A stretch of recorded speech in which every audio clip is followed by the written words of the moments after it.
Shalom. First and foremost, I want to give all praise, glory, and honor to Yahweh Bashem Yahushai, Bashem Rakakwadash.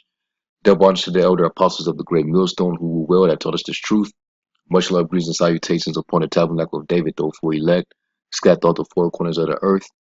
And the beginning of the visitation upon Edom is now making its way. And if you're paying attention, the Most High is plaguing these devils. All over Babylon, they're being plagued. The Lord is, kicking their ass. All right. Now, what I want to do is I want to play a few videos, a few clips, just to show you that the Most High is getting ready to bring these devils down, and we're getting ready to be delivered. All right. It's no different than when we were in ancient Egypt, and Pharaoh. We had to, suffer under the hand of Pharaoh and be oppressed and serve hardcore slavery, for 400 years. And then at the end, when it was time for us to be delivered, the Most High started to plague Pharaoh. And Esau, he's still in power and he's still proud. And he's continuing with his wickedness, ruling the planet Earth in unrighteousness. So right now, the Most High is beginning to visit upon the modern day Pharaoh. All right. And I'm going to start with this clip here in which you got Edomites, because they're the main ones that like to be at these beaches, on hot summer days, like to go out and take their children out to go play in the water. Well, you got devils that are actually being hit with this flesh-eating bacteria that's killing them. All right, and this is the beginning of the Lord sending plagues upon the world which He made. All right, so without further ado, I'm gonna play this clip, and then I'm gonna hit a couple more, and then we're just gonna hit the scriptures. Welcome back. You are about to hear from the family of a woman who died from a rare infection with so-called flesh-eating bacteria. She was infected while walking on a beach near her home in St. Petersburg, Florida. Here now is Dr. John LaPook. For 77-year-old Lynn Fleming, a small cut suffered 2 weeks ago from a fall on the beach turned quickly into a fatal illness. Fleming's son Wade said she liked to walk on this Gulf of Mexico beach near her Florida home. She didn't know that there was a small ditch there, and she stumbled and fell and hit the embankment on the other side. She had a small little 3/4 inch long cut right on her shin bone. 3 days later, Fleming was found semi-conscious in her home. She was rushed to the emergency room and was diagnosed with necrotizing fasciitis, a rare but potentially deadly infection from so-called flesh-eating bacteria. She died 2 weeks after her fall. This comes on the heels of another case in Florida. A 12-year-old girl contracted the illness from a scrape on her toe and is now recovering at home. According to the CDC, approximately 700 to 1,200 cases occur each year in the United States. Even with treatment, up to 1 in 3 people with necrotizing fasciitis die from the infection. Maybe if she was diagnosed a little earlier, maybe we'd be sitting here talking to my mom without a leg, but with a life. Types of bacteria that can cause this include strep, which may be living on the skin, or rarely bacteria called Vibrio that can survive in salt water. Now, once there's a wound, they can slip below the skin and cause severe infection. John, is antibiotics usually used to treat this? Yeah, if you get it sooner. But the important thing is to try, if you have a wound, wash it out with soap and water, Right. Put a waterproof bandage on it, and then look for signs of infection. And that's like redness, pain out of proportion to what you think it should be, swelling, so kind of oozing at the area, fever, or you're just plain feeling rotten. You got to check in with your clinician. And how quickly should I get to the doctor? As soon as possible, because once it goes below the skin, it can go to the tissues there, it can go into your bloodstream, and once it's in the bloodstream, David, even with antibiotics, it may be too late. Dr. Hey, and that's the plagues that the Most High is bringing upon you wicked people here in Babylon, and it's mainly targeting you Edomites, as we can see. All right, and matter of fact, let me get a quick scripture in the Apocrypha, real fast. Let's get us Second Esdras. And wait for this to load real quick. Bear with me.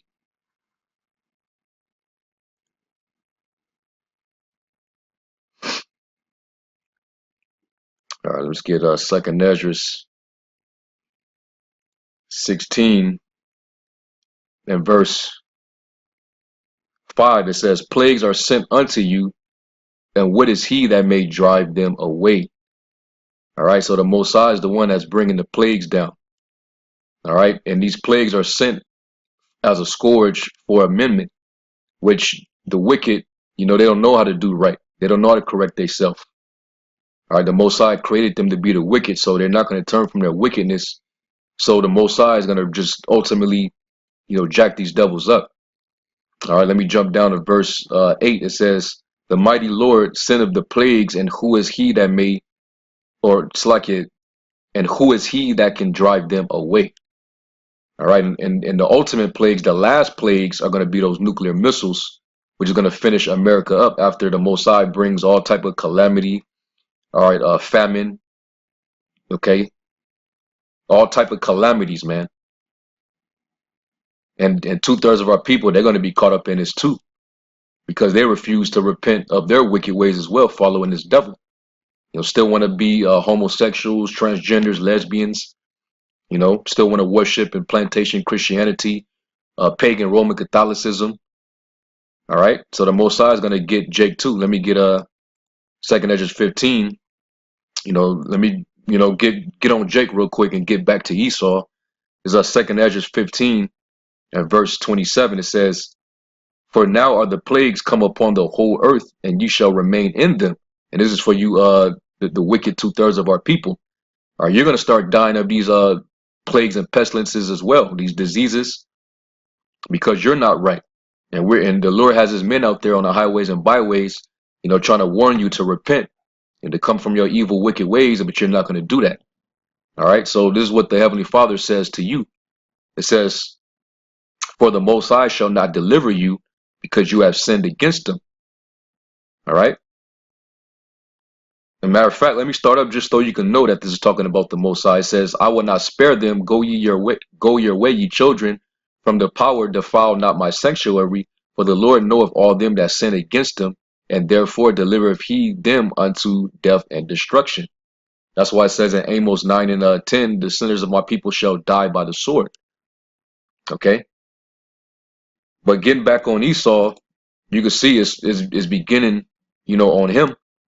And simultaneously, the Lord is allowing Esau to destroy, you Negroes by, putting you to death by way of the sword. That's why every other day, we hear about a Edomite cop, shooting you down in the streets, man, taking your life. And it's basically a green light from the Most High for them to do that. That's why they're getting away with it. All right. And then upon you, the northern tribes, they're blaming you for, this, a lot of the crisis that's going on in America. The growing, drug abuse epidemic, human trafficking, they're blaming that upon you so-called illegals. That's why they're trying to cause for border patrol. All right, they got ICE, trying to remove a lot of you, and they're even taking your children and putting them in detention centers. So judgment is beginning upon the house of the Lord as well.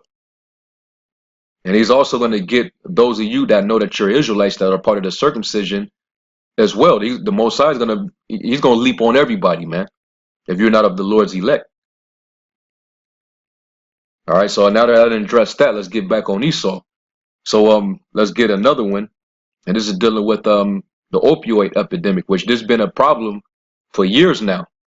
All right, so let me play this clip, because there's no secret now that the main people who are being affected by this epidemic are you Edomites. Okay, because you're falling to depression, and this is your way of coping with that depression. You think you're gonna ease the pain and numb yourself, but you're killing yourself in the process, because you don't know how to deal with adversity. Because you've been in power for so long, you've been privileged. You've had rights. You had your so-called white supremacy. You had it all, and now all of a sudden, you're the ones, that are losing, and you don't know how to deal with it. A lot of Edomite homelessness. A lot of your vets, you come into America and you finding that you really don't have shit. You fought out there for nothing. You're supposed to be fighting for your white America, but as soon as you come home, you in wheelchairs rolling around, dusty as hell, asking for food, asking for money, asking for change. And then your middle class white so-called white Americans, Edomites, you had opportunities, but you blew it all. So now you in the streets acting like people should feel sorry for you. But yet when it come to our people, which they're systematically oppressed and they're placed in those conditions by design, you tell them you got opportunities. It's your fault.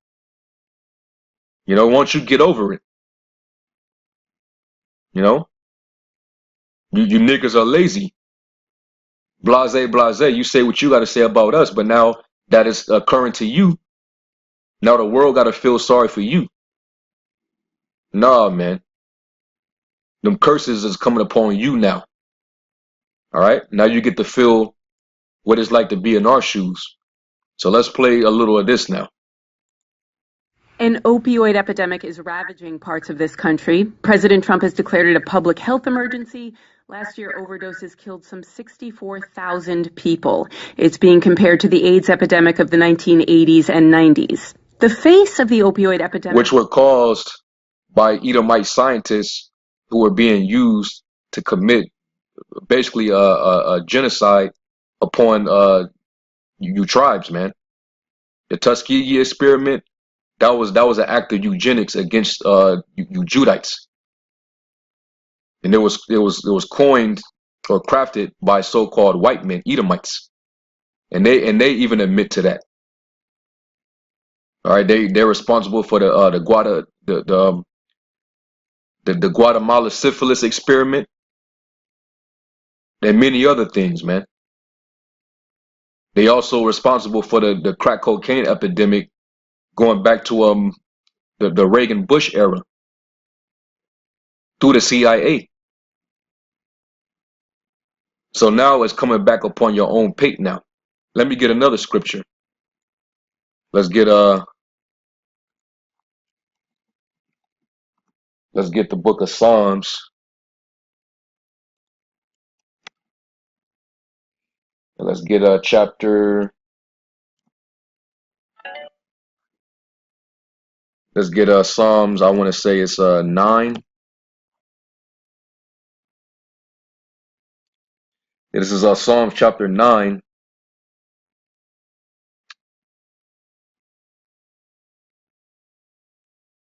All right, yeah, this is Psalms 9 and 15. It says, "The heathen are sunk down in the pit that they made, in the net which they hid in their own foot taken. The Lord is known by the judgment which he executed. The wicked is snared in the work of his own hands." Higion Salah, which I'm not sure how to really pronounce that. Let me look that up in the Hebrew. All right, the Hebrew word is Chagayawan. It's like Chagayawan, which means meditation, resounding music, resounding music, meditation. Oh man. Okay. Hey, so basically this is meditation. This is like music, man, to hear this. Okay? Because this is songs that are being sung, right? So that's what's happening, man. Judgment is being executed upon the wicked. All right, they're finally beginning to drink of that cup. All right, let me go to another scripture that I wanted to get. Psalms 7.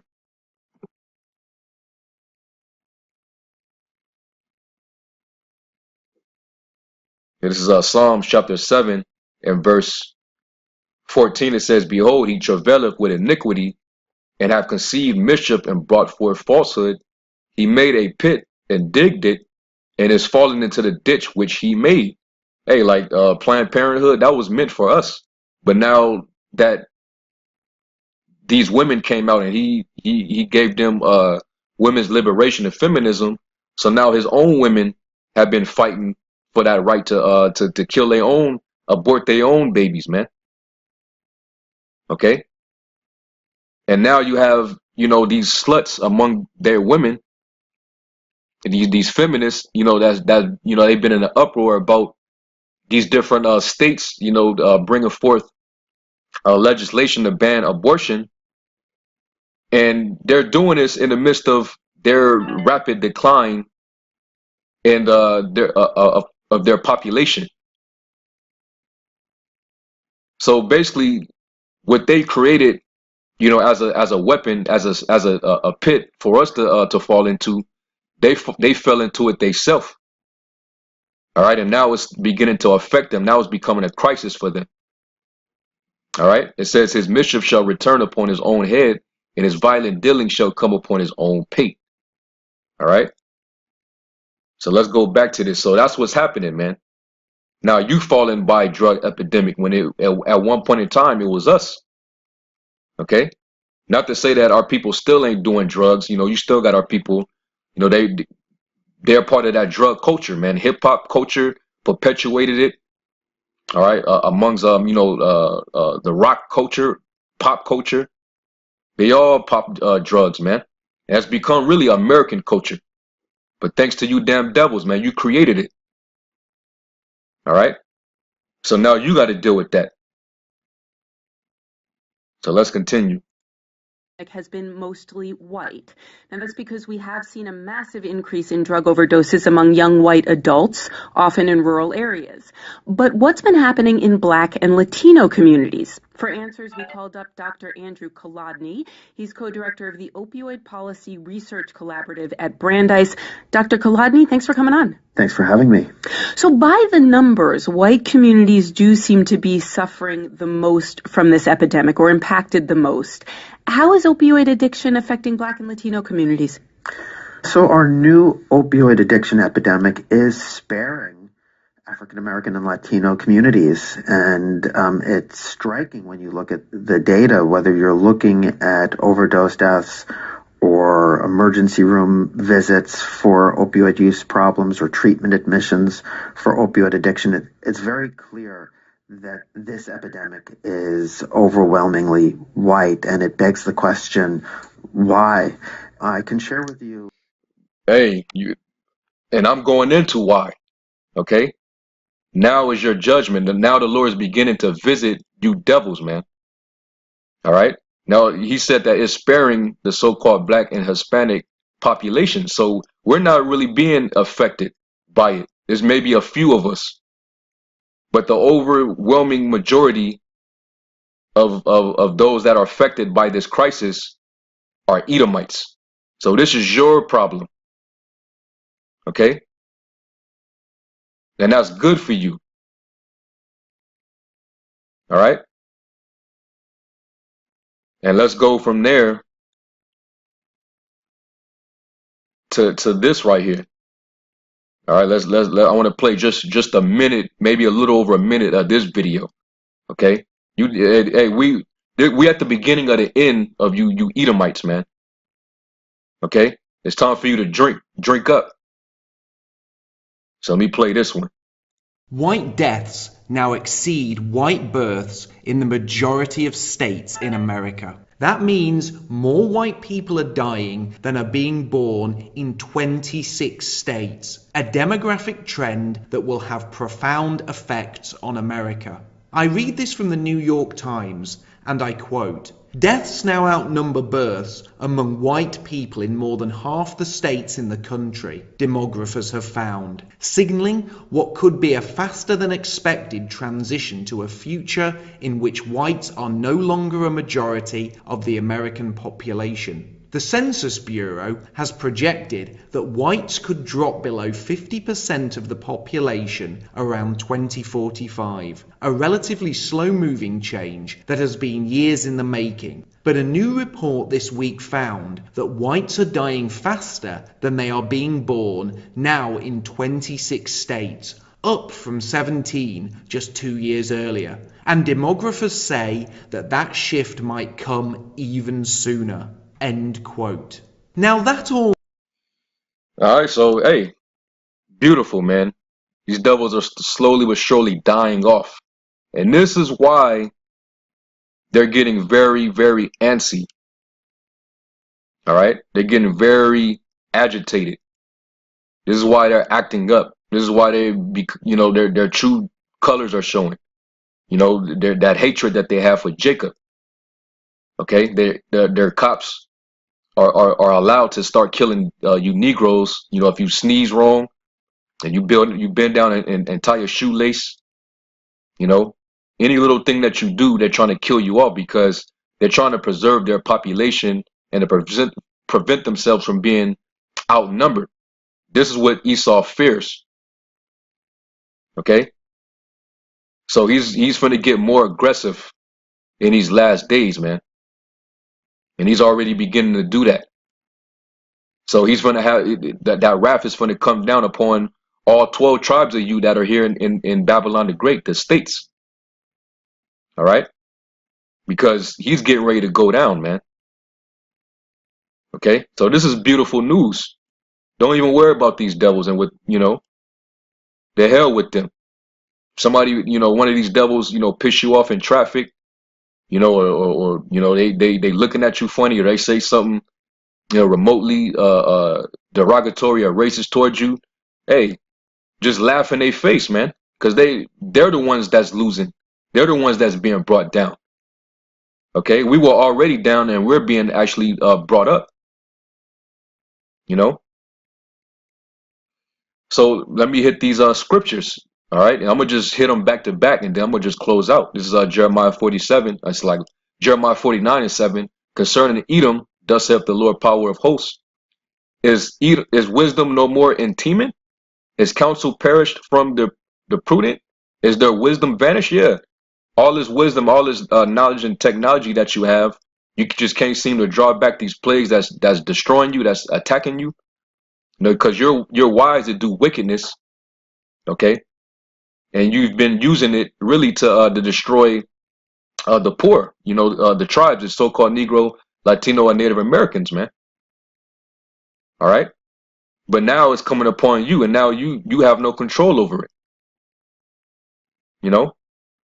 So the Most High is asking you, where's your scientists and your all the people, the wise men of your society, where are they to stop these conditions? You have no control over that. And now your society is crumbling, is slipping before you. All right, your society is divided up, and we know what the scriptures say about that. All right, a kingdom divided against itself, it shall not stand. Okay, you in the middle of a trade war with your own allies right now. $4 billion tariffs on the EU. You're already losing a trade war with China. You got India involved, and it's causing everybody to put their trust more towards the Russian, Chinese, Iranian alliance. You're losing more and more friends, man. So all this is coming upon you at once. It says, flee ye, turn back, dwell deep, O inhabitants of Dedan. For I will bring the calamity of Esau upon him, the time that I will visit him. And right now, the Lord is beginning to visit upon him. That's why you see these calamities coming upon him. That's because Esau he's been such a proud devil against the Most High and his inheritance, his heritage, man. So he has to be brought down. He has to be brought low. Okay? When we were at our height and we start going off from the Most High brought us low. He jacked us up. He used you nations to subdue us. We went into various captivities, and we at the last one. We paid for what our forefathers did. Now it's time for you to pay. All right? And that's why I'm going to jump down real quick. Verse 12, it says, for thus saith the Lord power, or for thus saith the Lord Yahweh, behold, they whose judgment was not to drink of the cup have surely drunken. And who is that? That's talking about Israel. Okay, we drunk of that cup that we wasn't even to drink. You devils did way more than what you were supposed to do. All right, because of that perpetual hatred that you've always had. Because you're envious of us because of that birthright. All right, it says, and thou art he that shall altogether go unpunished. Thou shalt not go unpunished, but thou shalt surely drink of it. Okay, and that's why the Most High is bringing all this calamity upon you, man. All right, he's setting you up for this last world's war, the battle of Armageddon, in which you're gonna be obliterated at the end result of this war, man. All right, it's gonna be nuclear. All right, all you devils, you're gonna shoot missiles on each other until you all are devoured. But that's gonna be that's gonna be your final end. But leading up to that, you gotta deal with these plagues, Esau, my nigga E. You gotta deal with it, man. Okay. All right, and let me get this one. This is Lamentations 4, real quick. Let me wait for this to load. Bear with me. Here we go. Lamentations 4:21. It says, "Rejoice and be glad, O daughter of Edom, that dwelleth in the land of Uz. The cup also shall pass through unto thee." Right? Thou shalt be drunken and shalt make thyself naked. The punishment of thine iniquity is accomplished, O daughter of Zion. So we getting ready to come out of punishment. Okay? Our iniquity is at an end. The Lord's getting ready to, judge the 2/3 of Israel, but he's getting ready to deliver his elect, his chosen. And we're going to be pulled out of our captivity, man. It says, he will no more carry thee away into captivity. He will visit thine iniquity, O daughter of Edom. He will discover thy sins, and you're being revealed every single day, man. Every day. Okay? All the history is coming out about your wicked past, the things that you're doing to the planet Earth. All right? Your hidden agendas. All right? You're being discovered, man. This is how the wicked is being revealed in these last days. And the Most High, he reveals you and exposes you before he actually destroys you. And we're in that process. All right? So you're going to drink of that cup, man. This is Psalms 75:8. It says, "For in the hand of the Lord there is a cup, and the wine is red, and it is full of mixture, and he poureth out of the same, but the dregs thereof, all the wicked of the earth shall wring them out and drink them." Okay?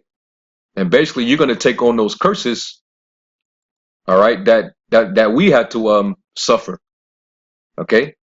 This is Deuteronomy 30:1, and this is applying to us. It says, "And it shall come to pass, when all these things are come upon thee, the blessing and the curse which I have set before thee, and thou shalt call them to mind among all nations, whither the Lord thy power have driven thee." All right, and that's basically what's happening. In the land of our captivity, it says that we shall remember ourselves. Okay, so we're calling to mind, to remembrance, the blessing and the curse. We're understanding why we were brought here to Babylon as a nation. Why all the 12 tribes, are we suffer at the hand of the so-called white men in these other nations? Why we don't have an inheritance with them? Why we don't have our own land, our own military? Why we can never be self-sufficient? We have to depend upon them because of the curse. We got to be the tail, they should be the head. They shall lend to us, but we shall not lend to them. The stranger that is within thee shall get above you, and they shall be high, and thou shalt be brought low. All these things are happening, man. Well, it's like it has happened, and it's still happening, but the Lord's getting ready to deliver us out of it. Okay? So let's jump down to verse 7. It says, "And the Lord thy power will put all these curses upon thine enemies, and on them that hate thee, which persecuted thee." And we know the number one hater is this nigga E. Okay? So the curses are slowly but surely coming upon him. So he's homeless. He's on welfare. He's getting played. His women is coming against him and trying to and basically trying to mate with us. Okay? Even though a great number of them still hate us, they just lust you, Jakes, but they sick of their own men. They disgusted with their men. Okay? So let's go to the curse. Let's go to Deuteronomy 28. All right, and what are the curses that we suffered that is now coming upon Esau? It's Deuteronomy 28 and verse 21. It says, "The Lord shall make the pestilence cleave unto thee, until he have consumed thee from off the land, whether thou goest to possess it." Okay. Oh, let me get this one. It says, "The Lord shall smite thee with a consumption, and with a fever, and with the inflammation, and with extreme burning, with the sword, and with blasting, and with mildew, they pursue thee until thou perish." And typhus has resurfaced in America, predominantly in Los Angeles, where you have a growing homeless population of Edomites. But you got Jakes among that too. It's always been homeless Jakes in LA, but now that growing number is being increased because a lot of Edomites are growing homeless. Okay, and they're the same ones who's getting on these drugs, and they ending up in Skid Row, and it's over here in Las Vegas too, where we teach at. It's a lot of homeless devils, walking up and down the street, man, looking horrible. Okay, but I'm dealing with that typhus. That's a like a fever, because LA is infested with a lot of bacteria and rodents, rats, and that's where it's all coming from. A lot of homeless, they pissing and shitting everywhere, and that's what causes the disease.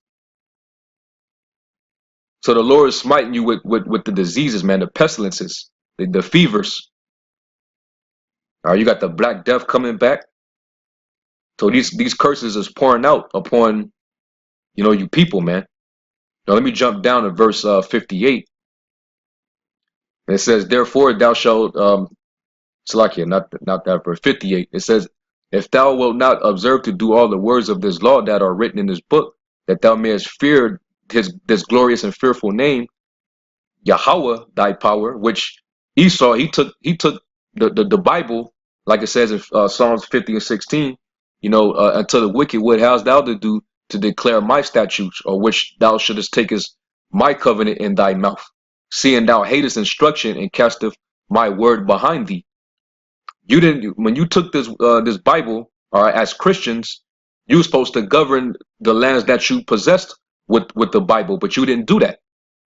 You threw it behind you and you set up your own constitution, your own penal codes, your own legislations. All right, and all your laws are really contrary to the laws of the Bible. So now you're taking on the curses now, since you took the covenant in your mouth. Verse 59, the Lord Yahweh will make thy plagues wonderful. Okay, so now you're gonna suffer skin-eating bacterial diseases, typhus, the Black Death. Okay, opioid epidemics. Certain cancers that's killing you off. All right, it says, "And the plagues of thy seed, even great plagues, and of long continuance, and sore sicknesses, and of long continuance. Moreover, he will bring upon thee all the diseases of Egypt, which thou was afraid of, and they shall cleave unto thee. Also every sickness and every plague which is not written in the book of this law, them will the Lord bring upon thee until thou be destroyed." Okay, and a lot of these diseases are what your own people are creating in the laboratory, the CDC. So the Lord is causing you to bring your own destruction right about now. The Most High he's beautiful in how he works, man. Okay, so the Lord is bringing this upon you. It says, and you shall be left few in number, whereas you were as the stars of heaven for multitude, because thou wouldest not obey the voice of the Lord thy power. Okay, so your population is declining, and now you're being left few in comparison to the who you call minorities, which we're not minority, we're actually a majority, the people of color. Okay, the tribes, man, that are in the ghettos, in the cities, in the barrios, on the reservations. All right, you're declining, man. You're on a rapid decline. You're being left few in number. That's hey, that was our curse. All right, when you devils were the majority at one point in time. Okay, so it's beautiful to see the end of our enemies, man. Let me see if I could let me end off with that scripture real quick. Let's get the Apocrypha, and let's get Sirach chapter 25 and verse 7. It says, there be 9 things which I have judged in mine heart to be happy, and the 10th I will utter with my tongue. A man that hath joy of his children, and he that liveth to see the fall of his enemy. All right, and that's what we're witnessing, Akim, and you Akwaf, you sisters. We're witnessing the fall of our enemy Esau, Edom, man. Okay, they're losing on all levels. Economically, they're losing. Socially, they're losing. Demographically, they're beginning to lose. Morally, they never had morals. All right. So hey, man, this empire is getting ready. It's falling, man. And guess what? There's no balm for you. There's no medicine for Babylon. Okay. But we will have healed Babylon, but she is not healed. Take balm for her pain. So anyway, with that, hopefully this was edifying. I want to give all praise to Yahweh Shem Yahweh Shai. Until next time, Shalom. Shalom. First and foremost, I'd like to give all praise to Yahweh, Ba'ashem, Yahweh Shai, Ba'ashem Rakakadash. Double honors to the elders and apostles of Great Millstone who teach us truth and sincerity. And a shout out to Yakim that's out there in 4 quarters of the earth proclaiming this truth. Braka the Yahweh, Braka the Yahweh Shai, Ba'ashem Rakakadash, Braka Tum. And I also wanted to say, for those out there that have no choice but to commute, be very careful today because if you hadn't noticed as of lately, these demons are hopping upon these Edomites as they're about to celebrate our enslavement, because that's what the 4th of the lie is. As brother from Sacramento had put it last year, the 4th of the lie. And that's what it is, man. This whole place has been nothing but a lie. You've been brainwashed and from the very beginning, but that's the only way they could get people to believe in it was to brainwash them. Because even as you're being taught things in school, and they're talking about the slaughter of the Native Americans, and they're talking about, the slavery and all that, it's like, well, how can this place be great? You start to question things, especially if, and I'm not even talking about confusion of faces here, which that's another thing, but, you just started to think logically, well, how is that great for me? Say that you are Native American, or you are Hispanic, or you are Negro. How is that great for you? It kind of reminds me of a song, that Jimi Hendrix and Curtis Knight did called How Would You Feel If You Were Me? You wanted to eat a meal, but, you were told you'd have to go wait out in the back even though you paid for it because they wasn't going to give it to you free. How would you feel if you were me? You're finding out that all the things that you've been taught in school, even back then, because these are things that you see. How is this land great? You know, and if you ever say anything in opposition to it, you're sent to the principal's office. You know, you know, if you say something that's true, like, well, these so-called founding fathers were slave owners, and you say something bad about George Washington or any of them, you're sent to the principal's office, right?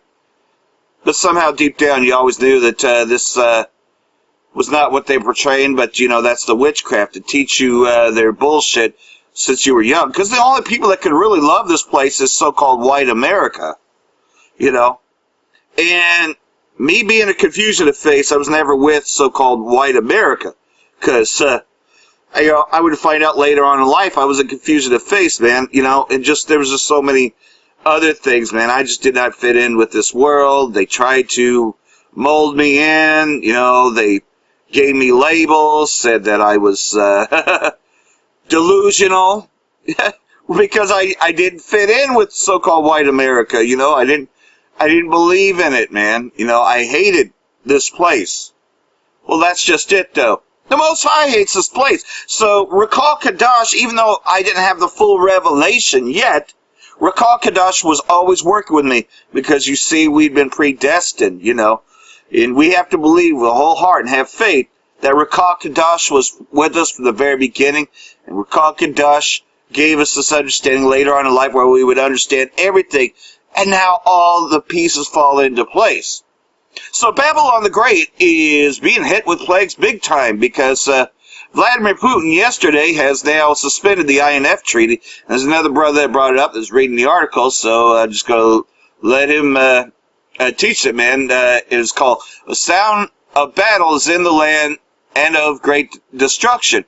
And you already know about the other incident, you know, that just happened a couple of days ago with submarines clashing with each other, and then eventually the U.S. submarine got sunk. But they were the first to engage Russia, and Russia retaliated. All right, Shalom. First and foremost, I want to give our praises to Yahweh, Ba'ashem, Yahushai, Ba'ashem, Rakakwadash. Double honors to the elders and apostles of Great Millstone, and peace and blessings to the whole elect of Israel.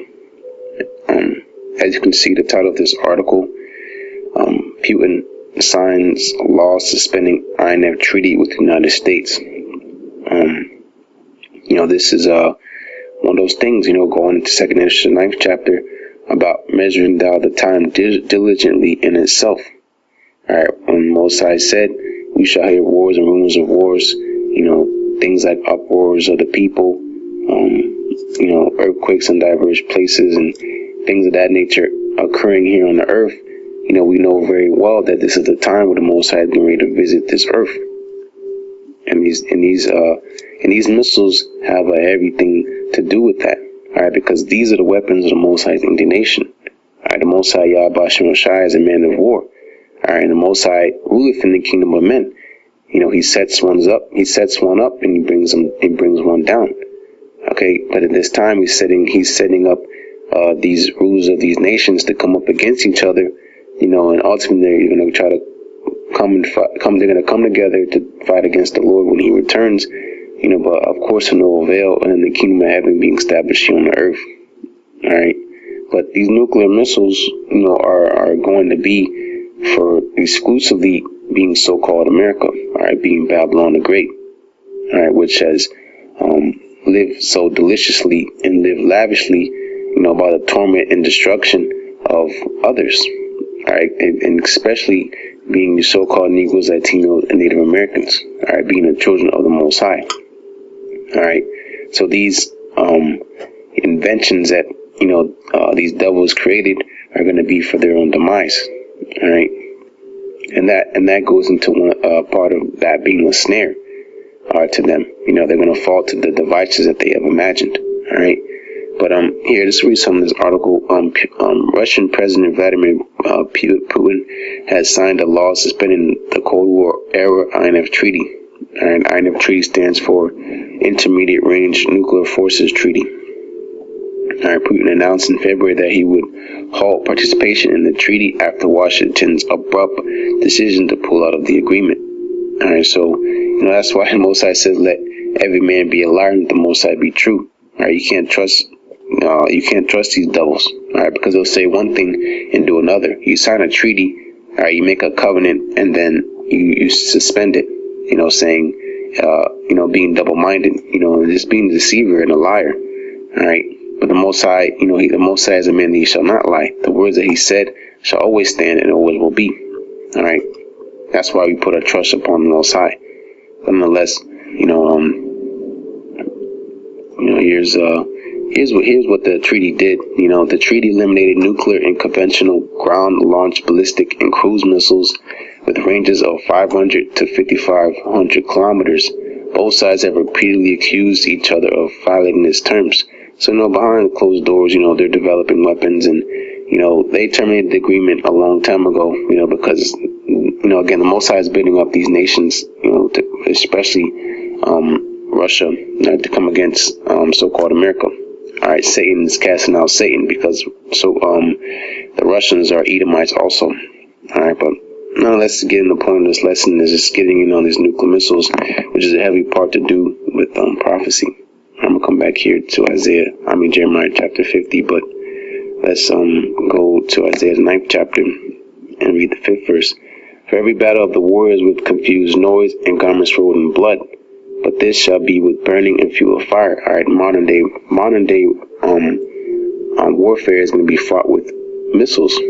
All right, so no more swords and kite shields and targ shields, and crossbows and things of that nature. All right, no, it's going to be with modern day weaponry.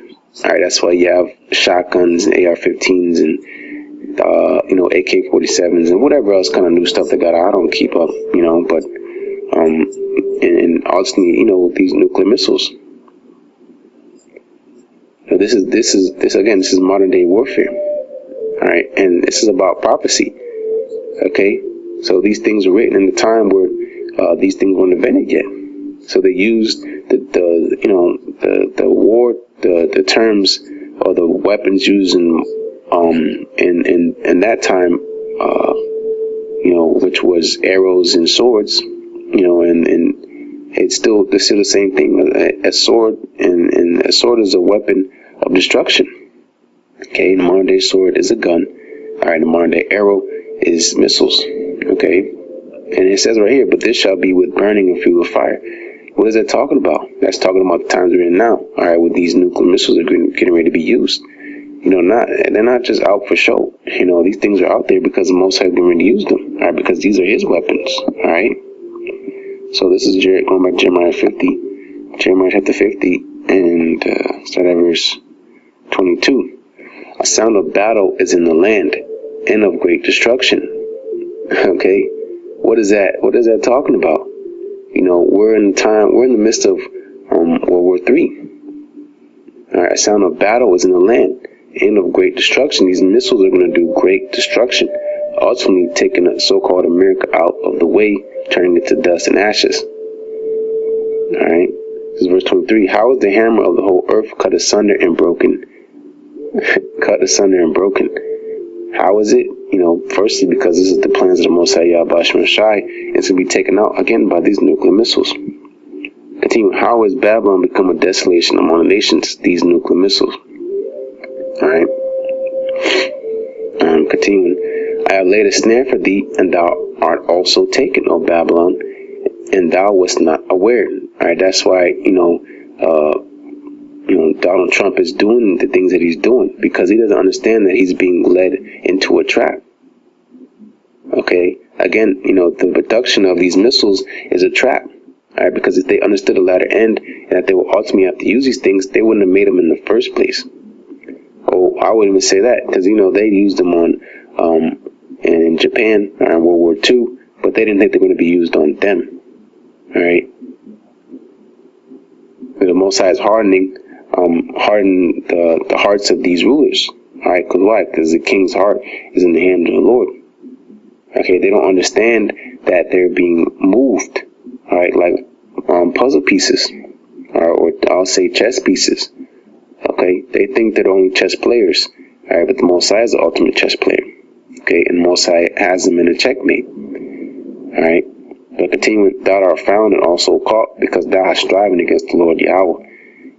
By saying, I shall not be moved, I shall not be in adversity, I am and there's none else. It basically just that pride. Okay, saying I am the Most High, or saying there is no Most High. All right, things like that. They striving with the Most High. All right, making these wicked decrees. Saying everything that the Most High says not to do is okay. Instead of things that the Most High says okay to do, you say it's not okay to do. Okay, that's striving with the Most High. Okay, and you're getting ready to find out that you're just a man. All right, you're just men. All right, and in this whole time you were being played while you thought you were the player. All right, you're being played, and you're getting ready to find out the hard way. All right. This is 25. The Lord Yahweh hath opened his armory and hath brought forth the weapons of his indignation. All right. The Most High is again a man of war, so he has weapons. These weapons that the Most High put inspiration on to make is the Most High's. Okay. The Most High again, he ruleth in the kingdom of men. Everything that you see is the Most High's, including us, including the things you make. All right. Because where does it come from? It comes from the ground. Who made the things that are from the ground? Right, the Most High. Who made your hands to make the things that you make? The Most High. All right. So everything belongs to the Most High. All right. The Most High has weapons. Again, and these weapons are, one of them is these nuclear missiles. All right.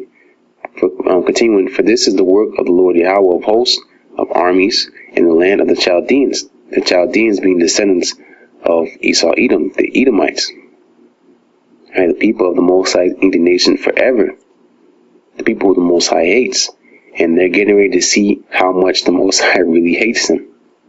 Alright? By, again, by destroying them. Alright? So, this is, I'm gonna close out here and, 2nd Esdras chapter 16 and start at verse 13.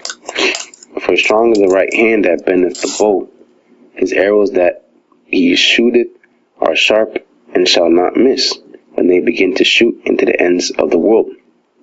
Alright? That's these intercontinental ballistic missiles. Intercontinental. Intercontinental. Intercontinental. That's a funky word. I'm getting tongue twisted, Intercontinental. Salakia. Intercontinental. That's just a slip of the tongue, but nonetheless, that's what they're called, intercontinental. Intercontinental. Because they go from continent to continent. There's no missile. There's no arrow that shoots from continent to continent. No matter how big your muscles are, even if you're out of space, maybe, but according to gravity, arrows cannot be shot that far. They don't have enough power behind it. But what does is these missiles. All right, again showing that the modern day arrow is the missile, right? Because this is about prophecy. Nonetheless, continues verse 14. Behold, the plagues are sent and shall not return again until they come upon the earth. And these nuclear missiles is one of the plagues that is coming upon the earth. One of the plagues. All right. This is 15. The fire is kindled and shall not be put out till it consume the foundations of the earth. All right. The Most High's anger is not going to be quenched until he takes his wrath out. All right. He's going to take his wrath out on somebody. All right. If Lord's will, it's not me, or any of you brothers listening, or any else that shall come into the faith. Really the elect, but the Most High he's angry. All right, and his indignation is going to fall upon somebody. All right, and it's going to be on 2/3 of our own people, and it's going to be on, ultimately, just put it all together, just the wicked. Okay, the Most High's indignation rests upon the wicked. All right, upon sinners. All right, and it's not going to be quenched until what? Until it consumes, as it says right here, till it consume the foundation of the earth. All right, it's verse 16. Like as an arrow which is shot of a mighty archer returneth not backward, even so the plagues that shall be sent upon the earth shall not return again. Yep, because, what missile, shoots out of a silo, and is going to return back into the silo? No, not one. Okay. There's no return button. There's no reverse. There's no flying next to it and landing on top of it and hitting a deactivation button. It's not going to happen. Okay. Once they're shot, they're going to not return. Okay. Until they hit their mark, and they're not going to miss their mark, because the spirit of the Most High is going to be on those missiles. All right, because the Most High is going to do His pleasure on Babylon the Great, being so-called America. All right, continue. I might as well read. 17. Here, read 16 again. Even so, the plague that shall be sent upon earth shall not return again. So again, these nuclear missiles are just the grand finale. But before that is going to be pestilence, famines, people coming against each other with a sword. The RFID microchip was the mark of the beast. All right, these are plagues. All right, things like that are not going to be. They're not going to not be fulfilled. All right. No, it's all going to. How has it come to pass? All right. 17. Woe is me, woe is me. Who will deliver me in those days? All right, and the answer to that is Yahweh Shai. All right, we have Yahweh Shai now. He delivers, He saves. All right, 18. The beginning of sorrows, in great mournings, the beginning of famine and great death, the beginning of wars, and the power shall stand in fear. The beginning of evils. What shall I do when these evils shall come? All right, and pray to the Most High that He has mercy upon you. Pray that you be part of the elect. Pray that you be preserved. Your house be saved. Pray that Yahweh Shai has favor in you when you shall be judged. All right, because we're all going to be judged. All right, and it's either going to be destroyed or you're going to be saved. All right, that's why it's about making your calling election sure and serving the Most High with fear and trembling. All right, making sure you have a seat to the best of your ability on the chariot, because that's the only way you're going to make it out of here. All right, Babylon the Great is going to be completely destroyed.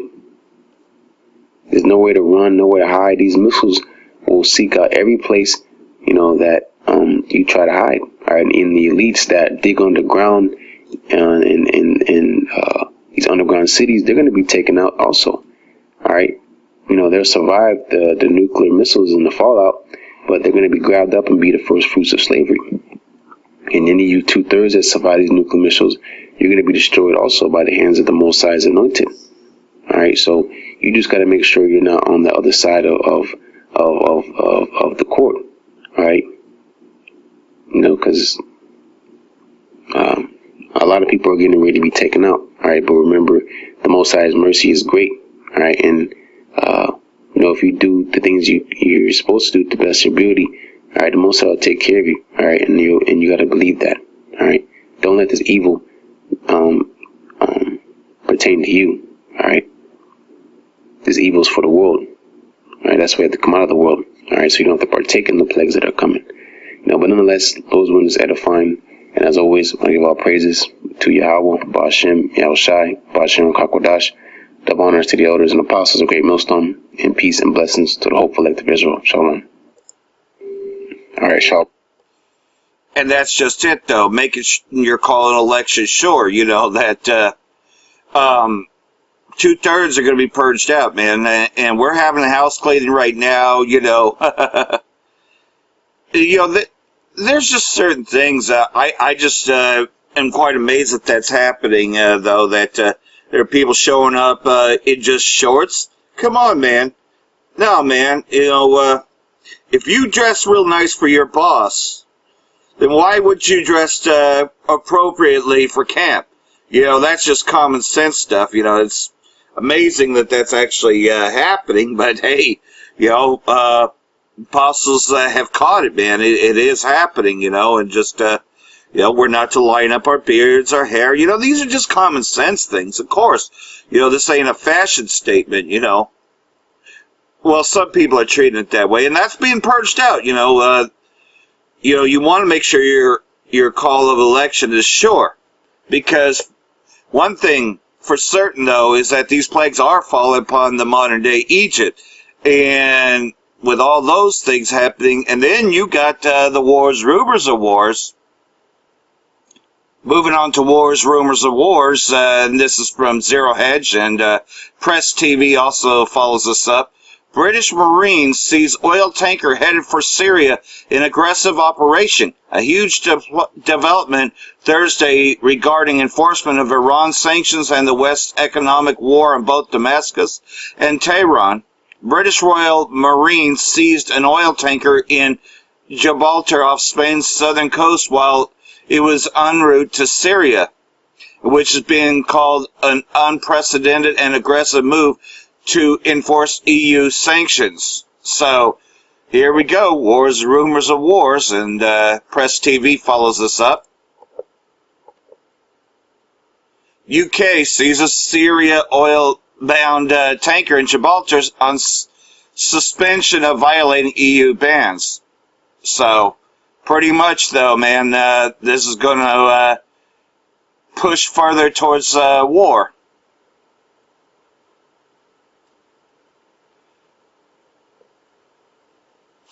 That refinery is the property of an entity that is subject to European Union sanctions against Syria, Picardo said.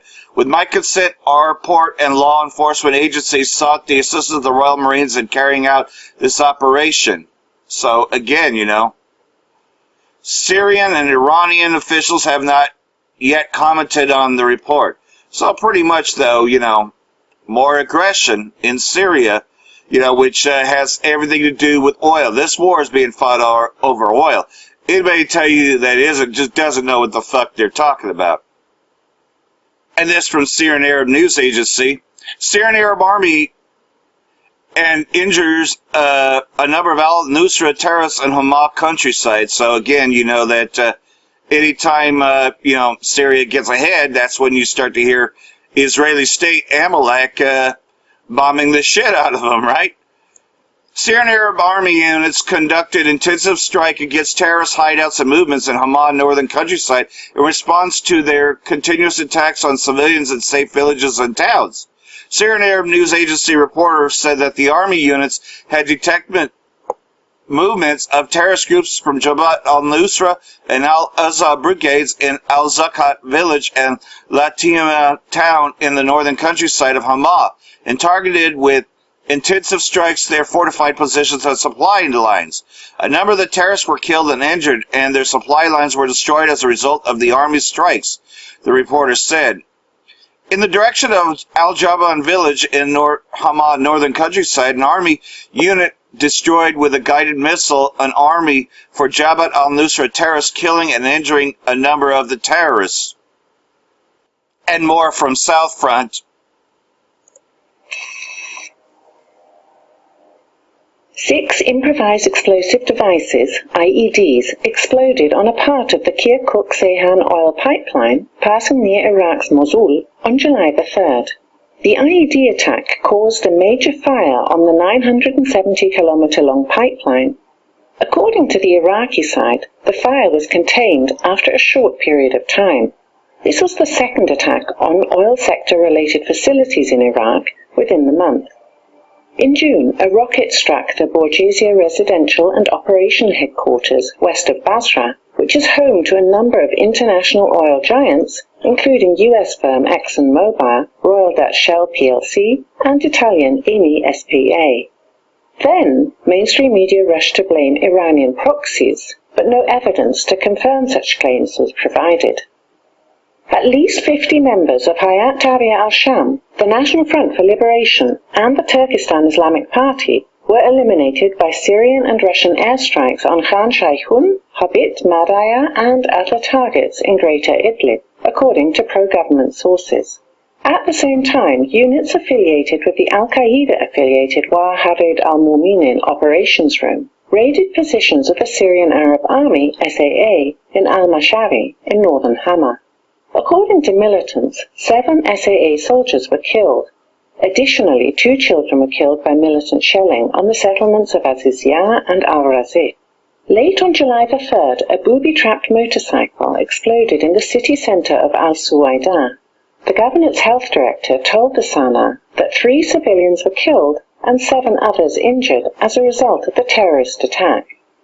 No group has claimed responsibility for the attack yet. However, ISIS remains the main suspect. The terrorist group's cells are reportedly highly active in the Damascus desert north of al-Suwaida. Comprehensive operations in this desert are not effective as long as militants always have the opportunity to hide from the SAA in the US-controlled area of Al-Tan. In turn, the US-led coalition demonstrated that while it is not seeking to combat ISIS presence, it is ready to attack any government units entering the area. South Front is a See what I'm saying, though? They just prove it, that America's only in there to protect ISIS. They're not battling ISIS. They are taking out the pro-government sources because they don't want a stable Syria, because that would mean the pipeline would run through, which is why other things are taking place. And this is translated. But nonetheless, though, as you can see, though, despite U.S. pressure, Russia still strengthening oil and gas cooperations with Iran and vows for more support. Россия и Иран намерены увеличивать товарооборот между странами. По итогам первых 4 месяцев этого года показатель составил порядка $700 миллионов. И государствам есть к чему стремиться. Тем более Россия заявила, совместные проекты с Ираном будут развиваться очень активно. Несмотря на те санкции, которые введены относительно Ирана и участия компаний в реализации проектов, наши российские компании работают, продолжают работать. И мы видим большой интерес к иранским проектам. Заседание межправительственной комиссии в Исфахане проходило на фоне заявления президента Ирана Хасана Рухани. Иранские власти не намерены разворачивать военные действия против других стран. Мы не ведем войны ни с одним народом. В конце концов, победа будет за Ираном, потому что наши оппоненты – это группа малоопытных политиков, группа чиновников. Они плетут заговоры, но мы не потеряем достоинства. Иранские спецслужбы раскрыли американскую обширную кибершпионскую сеть. Об этом заявил секретарь Высшего совета национальной безопасности страны. По его словам, Тегеран поделился информацией со своими союзниками в рамках сотрудничества. Если действия в киберпространстве осуществляются против их страны, США расценивают это как военные действия, но их полностью устраивает сценарий, при котором они действуют в киберпространстве против других стран. Компьютерный вирус использовали против иранского ядерного объекта. Конечно, мы оперативно обнаружили его и обезвредили. Причина таких заявлений непроста. Дело в том, что накануне Тегеран заявил о том, что после 27 июня оставляет за собой право хранения свыше 300 килограмм обогащенного урана на территории страны, вопреки совместному всеобъемлющему плану действий по иранской ядерной программе. Александра Суворова, Илья Налетов, Вести из Исфахана, Иран. And that's just it, though, is you've heard Magog. They said that they are going to continue to trade with Iran. And that's just it, though, is this is why the U.S. and the British, the beast pretty much, had seized that oil tanker going into Syria. Because pretty much, man, it's a war. Well, it's a Gog-Magog war, and what's that? That's World War III. The third war that's coming quickly. When you start messing with their shipments and all that, you know that you're seconds away. Anyhow, this war has already started, no doubt about it. But nonetheless, though, you know what has to happen next. The mark has to be made mandatory. And we know that we're in the beginning stages of that. We're in the beginning stages of a lot of things. Some more rumors of wars over here. Turkey foreign minister accuses Washington Post of terror propaganda over PKK article. So, Ankara and Istanbul, you could say, they're not very happy with, they were supposed to be an ally with the beast, but, they hate the whore. Turkish foreign minister Mevlut Cavusoglu has censored major American daily newspaper, the Washington Post, for promoting terrorist propaganda after it published an article penned by a founder of the Kurdistan Workers' Party, PKK, militant group. The article did not fall under the freedom of press and expression. It is a terrorist propaganda. And that's all that America is terrorist propaganda, the sponsors of terrorism. Fuck, America has its fucking fingerprints over everything, man. That's why I don't see why anybody wants to serve that bullshit unless you are an Edomite, are you joined unto Esau? That's the only thing that makes sense, right? Well, that's what it actually is. Kavazga said in a live interview with Turkish language TRT Haber television news network on Thursday. The remarks came after Turkey's Minister of Foreign Affairs denounced the American newspaper for publishing the article.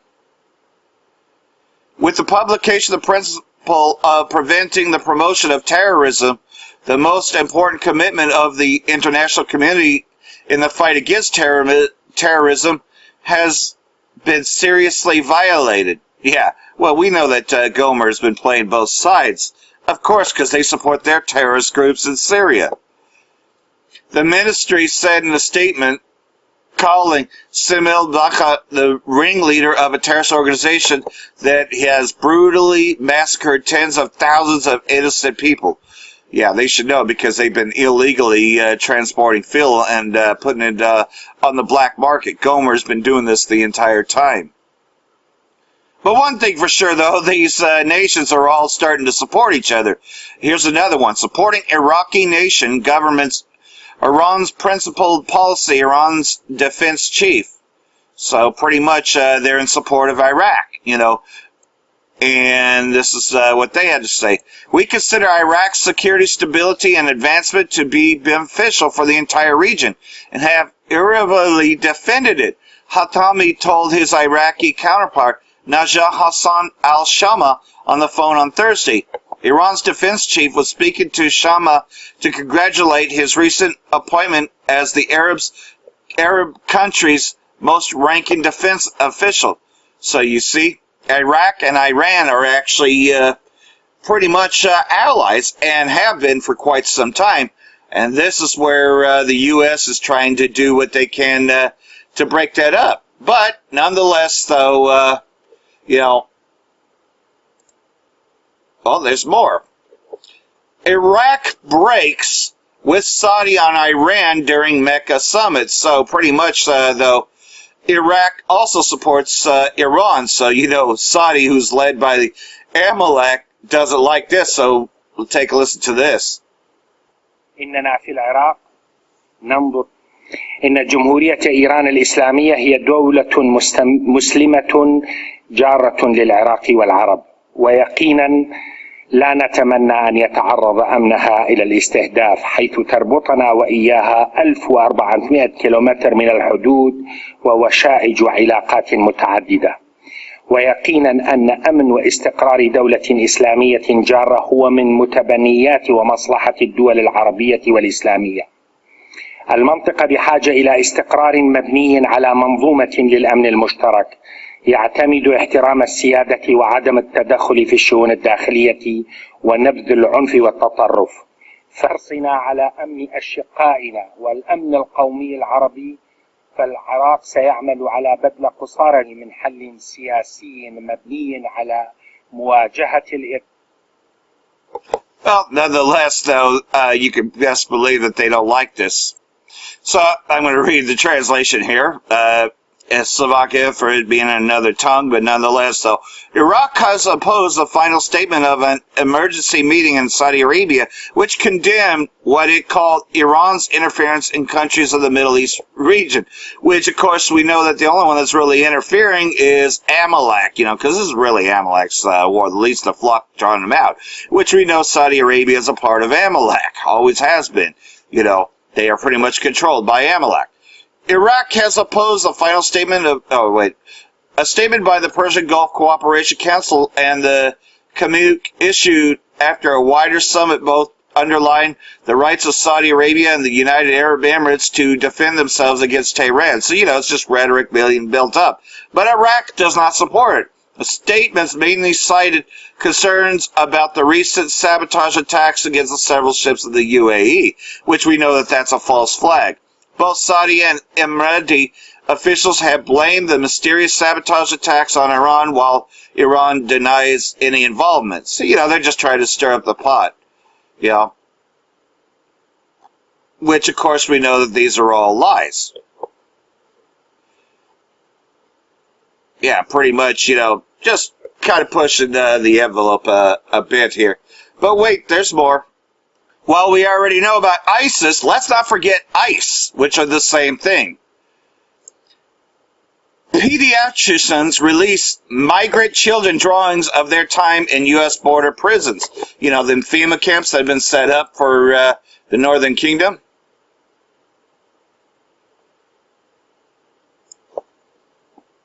Pediatricians have shared harrowing images drawn by migrant children separating their parents while in U.S. Customs and Border Protection, aka detention camps that show people in prison-like conditions. Yeah, they're FEMA camps.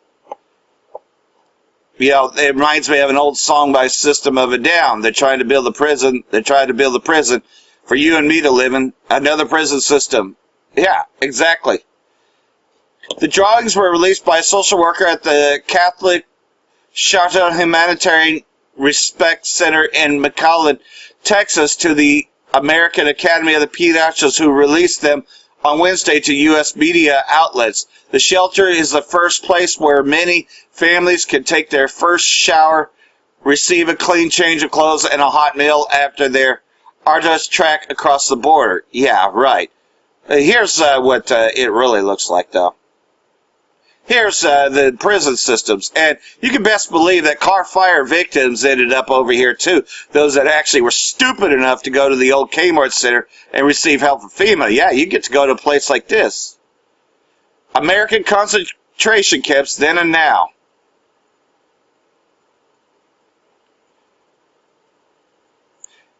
In our history textbooks, Japanese internment, as it's carelessly called, features as a mistake blunder a brief departure from constitutional PD following the trauma of Pearl Harbor, which we know that was a false flag.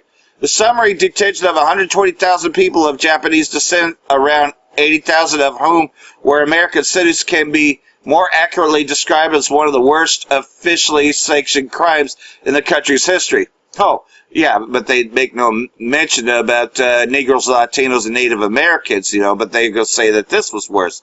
Nah, man, what they fucking been doing to us, you know, pretty much justice just means you see just us in their so-called prison system.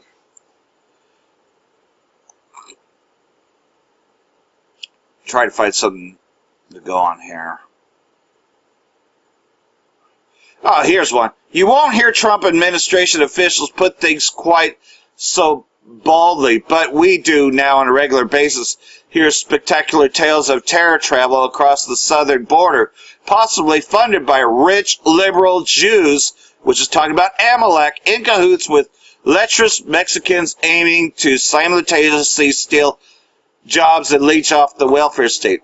You know what's hilarious about that, though, is these so-called Americans, these pieces of shit, fucking red Hebrew Edomites, don't want to fucking work. They got fucking excuses to not fucking work. You can take a good look here in Reading. You can see the fucking wires hanging down from the storms, which they haven't done fucking shit about. And it ain't because they don't have funding. It ain't because they don't have vehicles, because they sure the fuck were here during the car fire last year. No, man. But they're going to complain about Issachar and other groups coming up here, right? See fucking how much hypocritical Esau is? Oh, but he's got an excuse called burnout syndrome, right? So he doesn't have to do fucking shit. Don't even get me fucking started on the goddamn fucking worthless goddamn garbage men who don't even get out of the truck to fucking empty the trash anymore. No, man, they just have a lever that they pull. How fucking easy is that? But you see, they bitch and they bitch and they bitch. But these plagues are coming to America, and it's a beautiful thing. Speaking of which, I'm going to take a look at the Wikipedia article on the car fire. So, yeah, you know, this is where it gets interesting, because you know that this was a false flag, too. In the essence of the story that they're given, has nothing to do with what really happened. There was a Rothschild plan to burn Northern California, and particularly in car fires where it really began. The car fire was a large wildfire that burned in Shasta and Trinity counties in California, United States. The fire burned 229,651 acres. Before, it was 100% contained on late August 30, 2018. The car fire also destroyed at least 1,604 structures at least 1,077 were homes, while damaging 277 others, in which you know as well as I do that, a lot of these houses that burned down were the Red Hebrew Edomites, and which has increased the homeless population over here, which was already 30% of Reading was homeless anyways, because these plagues are hitting these Red Hebrew Edomites big time. But nonetheless, though, this was brought to you truly by the Rothschilds.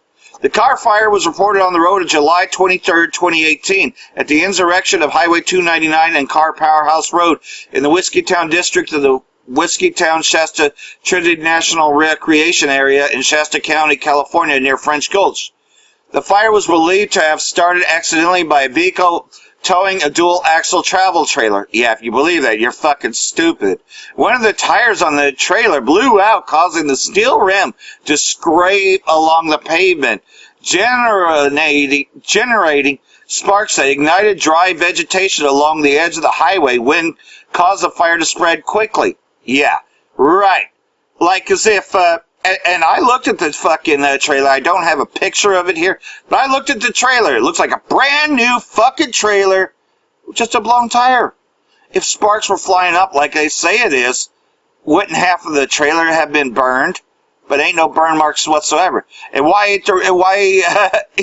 wouldn't the rest of the thing fucking be torched by then, right? Because they just kept on scraping and scraping and scraping, man, just fucking hauling ass, right? Because that's the story I'm being told, right? By Car Powerhouse Road, which is right there. No, man, that's not it at all. There was a plan to burn Northern California because, of course, FEMA and the drones, the National Guard, all of them were out there fucking knocking on doors, evacuating people because they had controlled burns. And why is it that fucking houses full of electricity, those were burned to a crisp, but you're looking, and this is supposed to be a wildfire, but them trees are still standing there. And then there's a house next to it that actually is fully up. No, man, this looks like the destruction of Aleppo. And they had power energy bombs, InfoWars actually showed you about some truth in there last year about this. So, nonetheless, though, they wanted you to believe that it was just a trailer. The car fire is currently the 7th most destructive in California history. It caused evacuations of over 36,000 people in the communities of French Gulch, Igo, Ono, Lewiston, Douglas City, Shasta, Shasta Lake City, Summit City, and the city of Reading, and caused closures of portions on California State 299.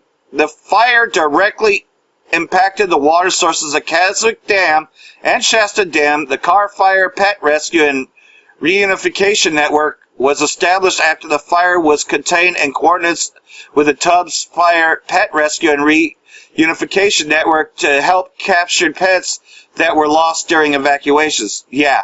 And what they don't tell you about that is that they executed most of them. These fucking goddamn Red Hebrew Edomites, they left their fucking pets to die. They didn't even try to reclaim them. These fucking flyers were up for a very long time over there at Caldwell Park here in Reading, and nobody claimed their pets. Oh, I guess they're not popular anymore because these pets, some cats are missing parts of their ears and stuff. Oh, man, these Red Hebrew Edomites don't give two shits, and they're the most violent of this so-called homeless problem. Because these are the same fucking snobs, that hates the homeless, that are bitching about the homeless. Now they're homeless, but they're violent.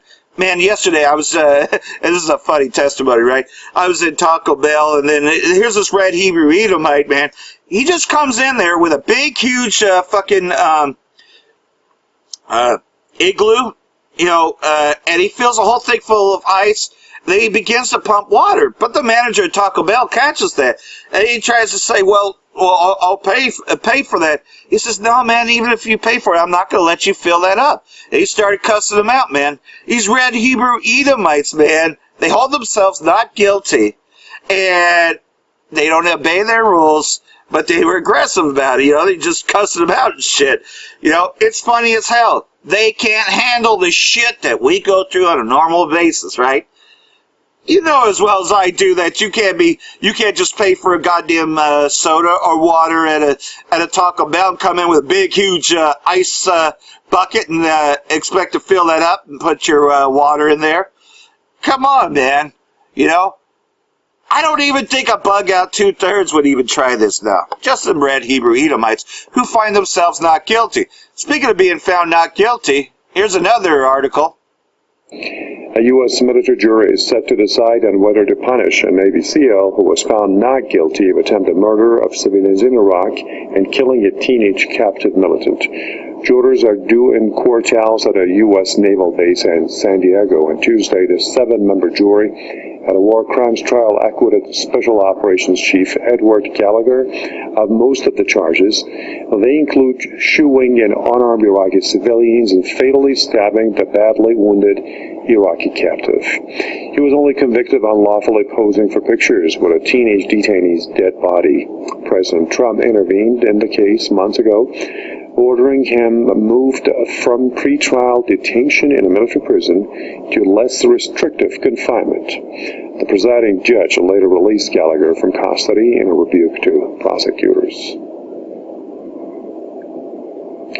From Norway, let's bring in John Steppeling, author and commentator, for his views. Good to have you with us, John. So, what do you think will happen in this court trial session? Will justice be served in the case of this Navy SEAL? I think justice is rarely served in military courts. The U.S. is loath to prosecute any of its soldiers. I mean, only on the most rare of occasions will it do that. In this case, Gallagher has a long record of violent misconduct. He was accused in 2010 of killing a young Afghan girl. Again in 2017, he was accused of things. It's usually brushed under the table. The man is visibly sociopathic, and he posed with pictures of the dead Iraqi that he killed. So they see it as a trophy. They treat the enemy as animals, essentially.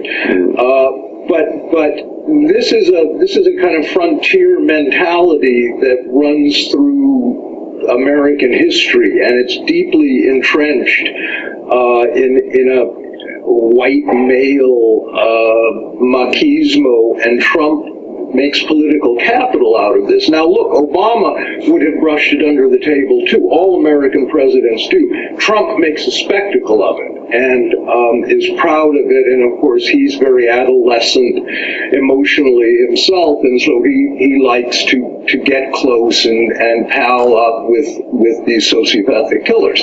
But this is the American military. I mean, this is the American military at work, and this is not an anomaly. What is unusual about this case is that Gallagher threatened the other Navy SEALs who turned on him. Now, for the other soldiers in his unit, the other Navy SEALs, to accuse him and turn him in means that his behavior must have been of an extreme, egregious, and excessive recklessness and madness, because that rarely happens. Gallagher turned around and threatened, in text messages, I believe, that he would kill the Navy SEALs who had turned him in because they had stopped being patriots and had become traitors or something. So this is madness, but it's not an anomaly. This is how the American military works. They dehumanize the enemy and treat them like animals and sub-animals. And Gallagher is an extreme case, admittedly, and a very scary individual because he has a long history of this behavior. But of course he's going to get pardoned. I mean, nothing's going to happen to him. He won't do any sort of meaningful time. He will have no meaningful punishment. In fact, he will probably end up as a commentator on Fox News. You know, that's the usual trajectory for, career trajectory for these guys. Okay. Interesting perspective. Thank you for that. John Steppeling, author and commentator, joining us from Norway. And that's just it, though, is that he'll probably be a commentator on Fuck News. Because, Fuck News is nothing more than the Trump side, It's kind of funny how they have that continental divide. All the other channels are so-called liberal, and Fuck News is supposed to be conservative. But you can call your Alex Jones, your Chris Greens, you can call them conservatives, and a lot of the alternative media, if you believe the bullshit of there being a red and a blue, which we know that they control both parties. Even Alex Jones would tell you that, even though he was a Trump supporter later. They tell you half-truths, but nonetheless, we don't believe one of these fucking liars. They find themselves not guilty. Well, a famine is hitting this fucking place. It's a great thing to see, so we can take a look at a couple more videos here, and then, get in some scriptures and close this thing out. It seems many people out there continue to turn a cheek to the situation that we're facing here in this country, and it's going to catch up to them here at some point. And because people want to be complacent in their ways and not care about what's going on around them, things will catch up, and I'm sure they'll care then, and they'll be asking, why did this happen? While the rest of us out here have been screaming the whole time that you need to have a plan in place. You need to prepare for what's coming ahead. When you have farmers 50, 60, 80 years farming, have never seen anything like this, it's worth paying attention to. And it's worth chalking up a plan for survival and trying to find a way to start growing your own goods, your own food. Because if not, around the corner, things are going to really start to lift up in terms of prices. And if it happens in the fall and going into winter, they could literally just keep on rising the prices and rising the prices, and they could continue that all the way into the following year, to the following spring, until the next bit is starting to be planted and the cycle starts all over again. It will be a rough year from here on out in terms of prices, especially knowing that Minnesota had its fields pummeled, thousands of acres pummeled by hail, lost everything. Ohio, people are shocked that are traveling from Ohio up toward, let's say, Detroit, when they pass through places like Ottawa County, and they say that by the 4th of July, there should be corn in these fields like 4 feet tall. Instead, it's water knee-high in weeds. This is devastating to what's going on here in this country, to our economy, and there looks to be no end in sight, as a lot of these places are saturated, just completely full of water, inundated, so they cannot plant. And we've seen this in some of our own guys' backyards that live up there in Ohio, not even in the northwestern part, the northeastern part, saturated as well. Not as saturated as this side, but you can see it's causing major problems. And the farming, one of the major things that Ohio has going for it, this is crippling, to say the least. I will leave a link. I'll continue to update as we see and hear of more. Right, Shalom. I want to give all praises to Yahweh in the name of Yahweh Shai, and salutations to the sincere and hopeful elect. So check this out. This article was on June 23rd, all right, so about a week ago or so, a little over a week ago, of shocking before and after photos of crops, corn crops, from 2018 to 2019. And in 2018, because see, by now, the corn should have already have grown, all right, nice and tall. And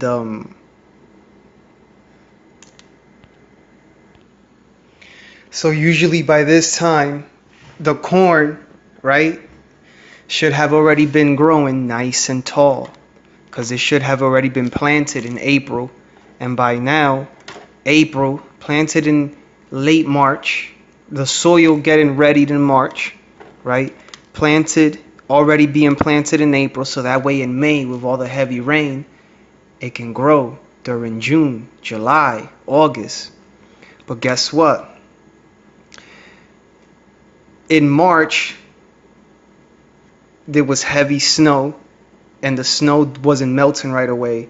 Then when it melted, it caused all kinds of floods. Then April showers came late, and instead it was raining the whole month of May. And even the beginning of June, there was a lot of rain. So it's been a total mess. So crops were planted late. Farmers were losing lots of money. All right. And we're not feeling it right now because we have this surplus that's still stocked on the shelves. Right? But check this out. Look at what has been happening. All right. So this article from the Economic Collapse blog is shocking before and after photos. All right. So this article is called Shocking Before and After Photos Reveal the Truth About the Widespread Crop Failures the U.S. is Facing in 2019. And again, this article came out over a week ago, June 23rd of 2019. Now check out this photo. Okay? This over here in the left was 2018, and the corn was right above his head. Okay, you see that? And over here to the right, the corn has just sprouted and just started to give leaf. It's not even past his fucking feet. Now,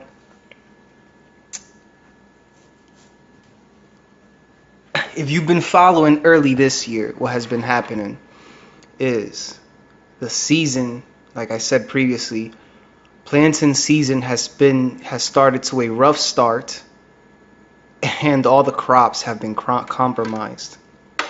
Okay, and this is a very, very sad and very bad times for America. And I know that everyone is going crazy with what's happening overseas and World War III and bombs and nuclear missiles. But look, let me tell you that before you even have to worry about all of that, just pay attention, but do not lose focus on what's happening right here. Because before you have to face any missiles, you're going to face this famine and this death and these plagues that are coming to this land. All right? So while you're focused on the Middle East and what's happening with Iran, don't lose focus of what's happening right here. Because it's like I said in a previous article, when the lights go out, the zombies will panic. And the majority of us are not ready, whether physically or spiritually. And everybody that says, I want this to hurry up and happen and get out of here. Have you been doing the work to prepare yourself, or have you been BSing? You want this to, like the scripture says, woe unto you that desire the day of the Lord. To what end is it to you? You desire the day of the Lord so much, but if you haven't been putting in the work to prepare for what's to come, you're only wishing destruction on yourself, is what you're doing.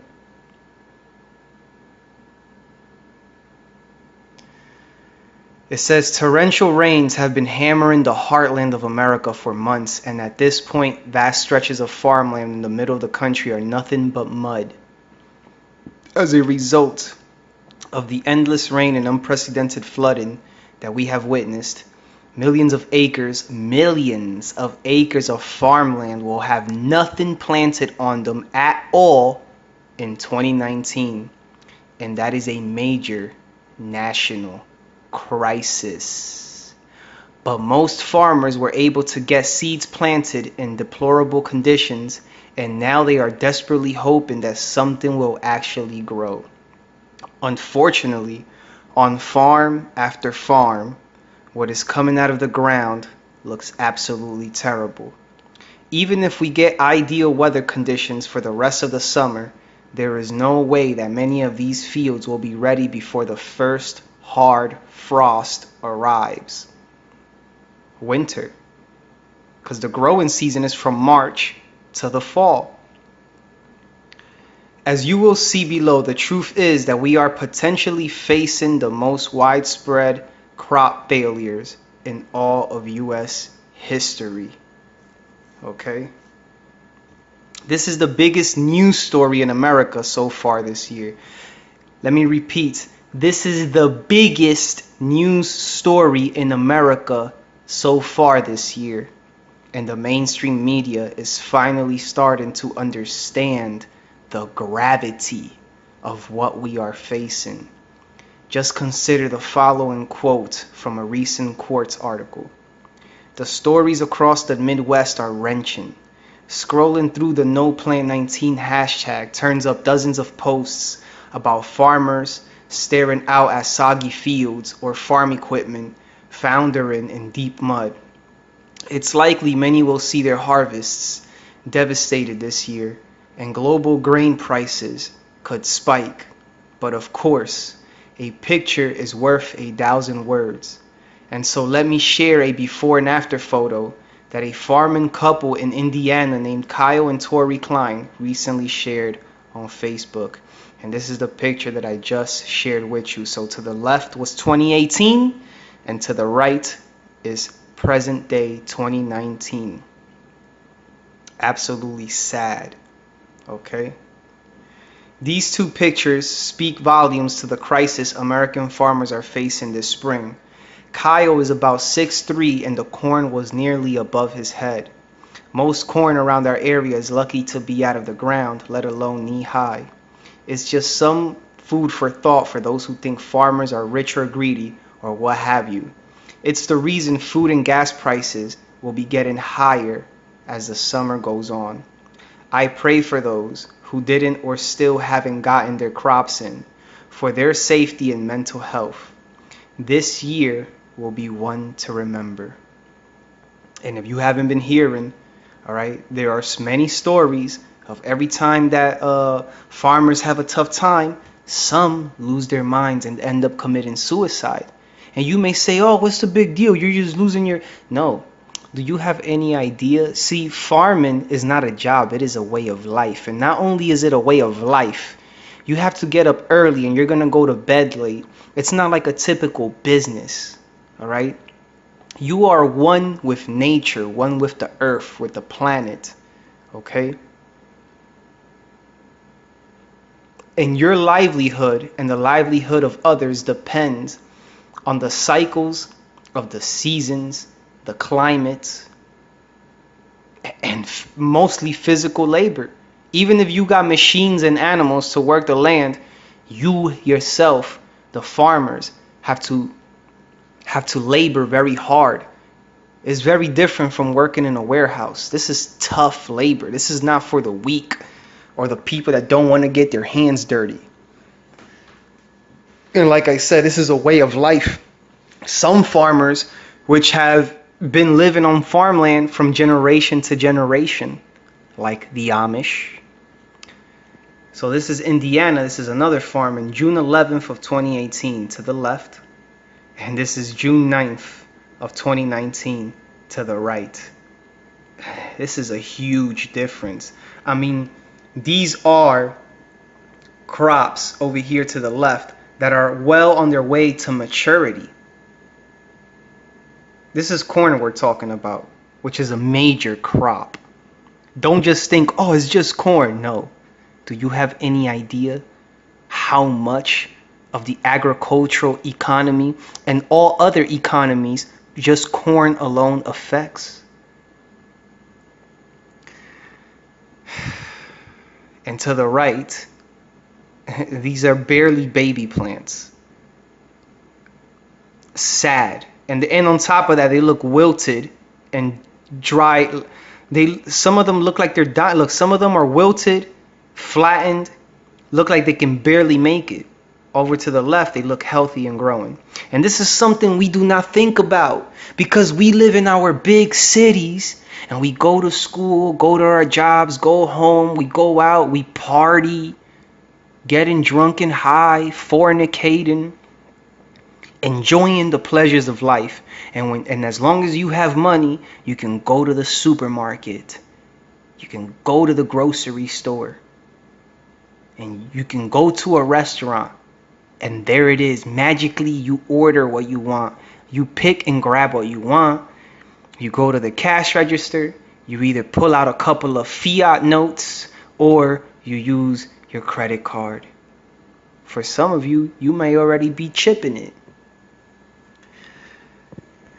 The famine is coming, folks, whether you like it or not. This is not fear porn, okay? So it says, do you think that corn is going to be ready when harvest time? Hold on. Do you think that corn is going to be ready when harvest time rolls around? And of course, the clients are far from alone. All over the nation, farmers are facing either dramatically reduced yields or no harvest at all. Okay? This is Nebraska, June 10th, 2018 to the left. You got some healthy plants. A lot smaller than the other ones, but eventually they'll be well on their way to get harvested. On the right, you barely have anything, man. Like, these are barely babies. This is sad. This was on June 9th. This was a month ago while everybody was partying. This is in Kansas. June 10th, 2018 to the left. June 10th, 2019 to the right. I mean, do you see the difference? I mean, you can go on the website and look at these pictures yourself. This is crazy. And it's not just corn. Illinois, June 9th, 2018, to the left, healthy looks, some nice healthy plants, well on their way to maturity. And on the right, barely babies, like they just sprouted. In June, they're supposed to be very tall and big so that you can get ready to harvest them at the end of summer, around late September, October, and harvest them before it starts getting cold in November. It says, we have never seen anything like this before. Now that you have seen these pictures, are you starting to understand why so many of us have been warning that U.S. agriculture production is going to be way, way down this year? Corn is not supposed to grow in mud, but due to the horrific weather conditions, many farmers in the middle of the country had absolutely no choice in the matter.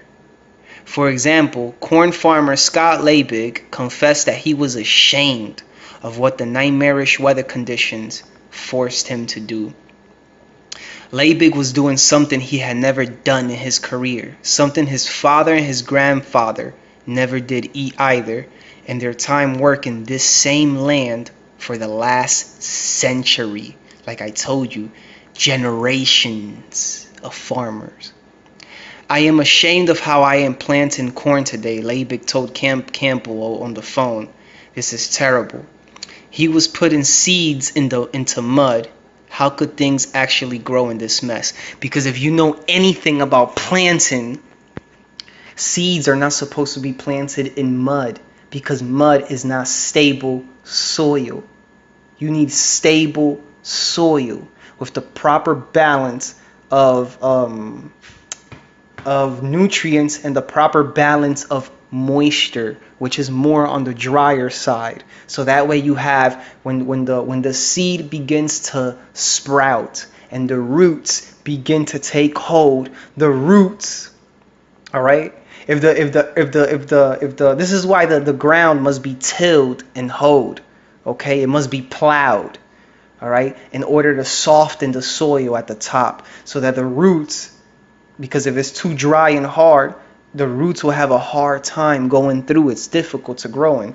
But if the soil is too wet, which is mud, the roots cannot hold on to anything. And so that's why how you saw in the pictures, a lot of the plants are wilted. If you do not live in the middle of the country, right?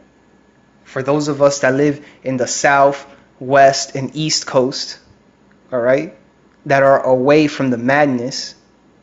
So most of us are desensitized to the fact. Like I said, wake up, go to work, you drink your coffee, Comes the weekend, have fun, party. So if you do not live in the middle of the country, you may have a difficult time grasping the true scope of what we are potentially facing. If farmers do not grow our food, we do not eat. Let me repeat that. If farmers do not grow our food, we do not eat. This is not a drill, and widespread crop failures are going to have dramatic implications for all of us in the months ahead. So this is going to be a domino effect that's not going to happen right away. Why is it not going to happen right away? Because right now we have a lot of food in warehouses, supermarkets, grocery stores. But as that food begins, as that stock begins to diminish and be depleted, all right, it will need to be replaced. But how can it be replaced if nothing is growing? So do you see how the famine is coming?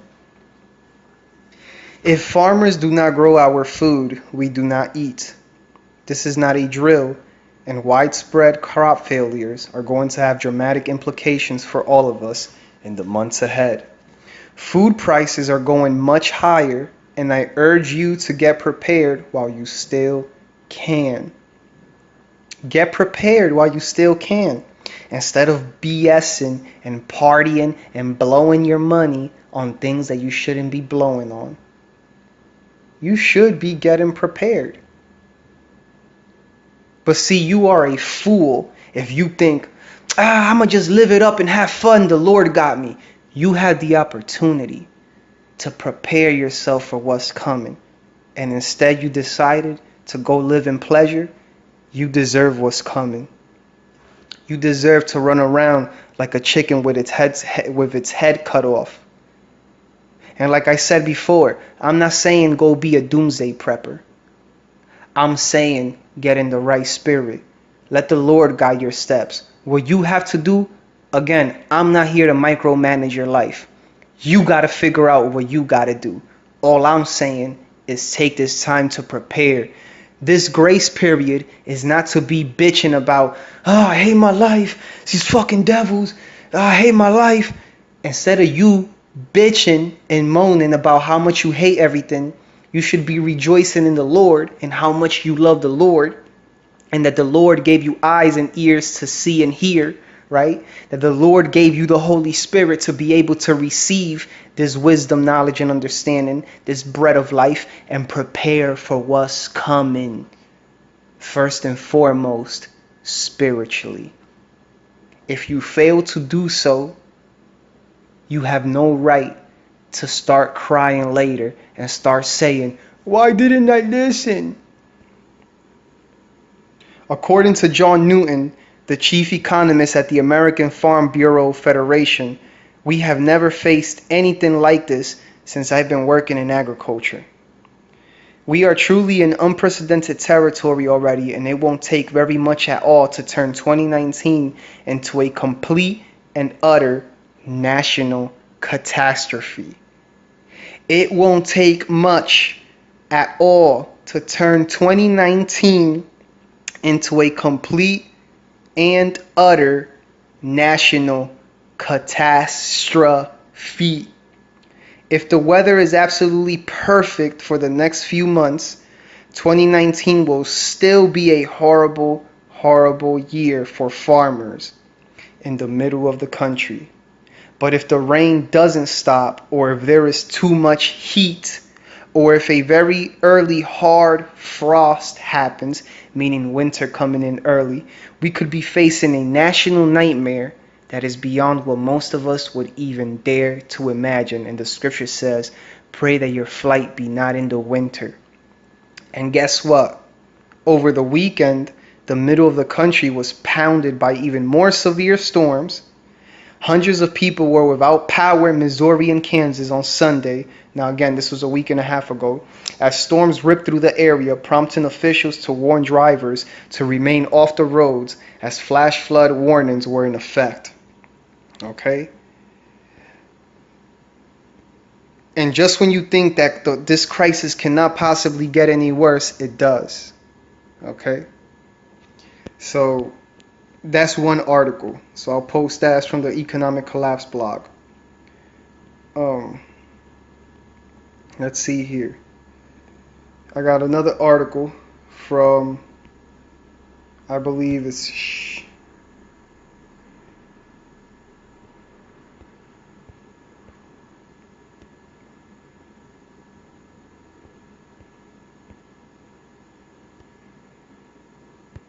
okay. Check this out. Hold on. Salakia. This one is, all right, from strangesounds.org. It says, and this one happened recently on June 30th. It says, U.S. farming crisis worsens. So on the 23rd, a week before, I just read to you what happened a week before this article. A week later, it worsens. U.S. farming crisis worsens. Hailstorm destroys thousands of acres of corn and soybeans in Minnesota. And it reads, as if U.S. farmers had not enough with this unprecedentedly late planting this season. Nope. Now it seems that in Minnesota, farmers also had to face critical weather as a hailstorm destroyed thousands of acres of crops last week. And it's too late to replant. And in the previous article, we know why it's too late to replant. So check this out. The hailstorms completely wiped out. Remember the little tiny little plants that were baby plants that sprouted, that barely gave anything? Remember the previous pictures? This is what it turned it into nothingness. Just obliterated an entire field. All right? A hailstorm that ripped through southwest Minnesota last week left thousands of acres of corn and soybeans damaged or destroyed. In many cases, too late in the season for farmers to replant their crops. Okay? Let's see if I can play this video.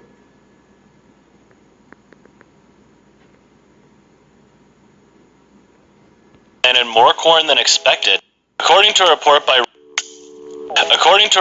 Reuters. On Friday, the U.S. government said that farmers had planted more corn than expected, despite heavy rains and flooding that market watchers had claimed kept farmers out of the fields for much of the planting season.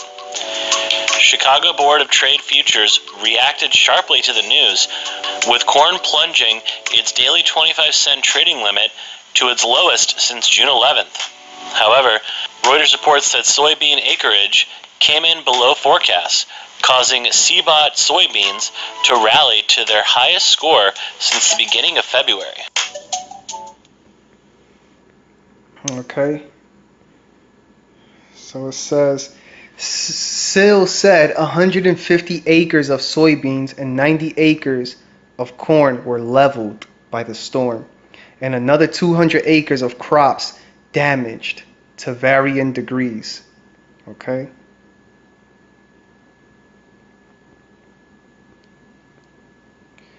When he drove out to his field after the storm, hailstones were drifted up by the road. And hold on one second. Hailstones were drifted up by the road. According to a report by Reuters on Friday. Okay, good. Hailstones were drifted up by the road and fog was rolling in off the fields because so much ice was melting all at once. There's multiple veins of hail that ran from the Sleepy Eye area down to St. James and maybe even further south, said Steve Michaels. All right, it's not unusual to have a hailstorm, but this was one of the more severe ones I have seen, and we have been getting severe weather. It says the bands of hail were 2 to 3 miles wide and tapered off quickly. About a quarter of all the farmers Mitchell's works with were affected. Dozens of farmers, but fewer than 100, he said. One farmer told Mitchell's that golf ball-sized hail fell for 20 minutes. He showed me some trees where the hail took the bark off the trees. Took the bark off. And he said 3 tornadoes touched down in the storm, which hit on June 20th, but no injuries were reported. Okay? Let's see this video real quick.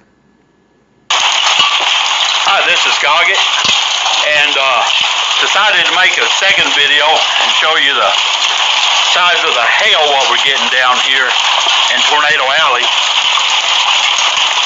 Like I say, it's about golf ball size. I moved from the front yard, and right now I'm showing the back.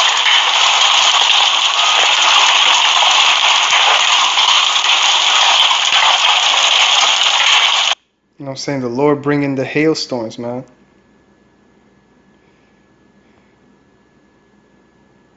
This is no joke. Hail is no joke.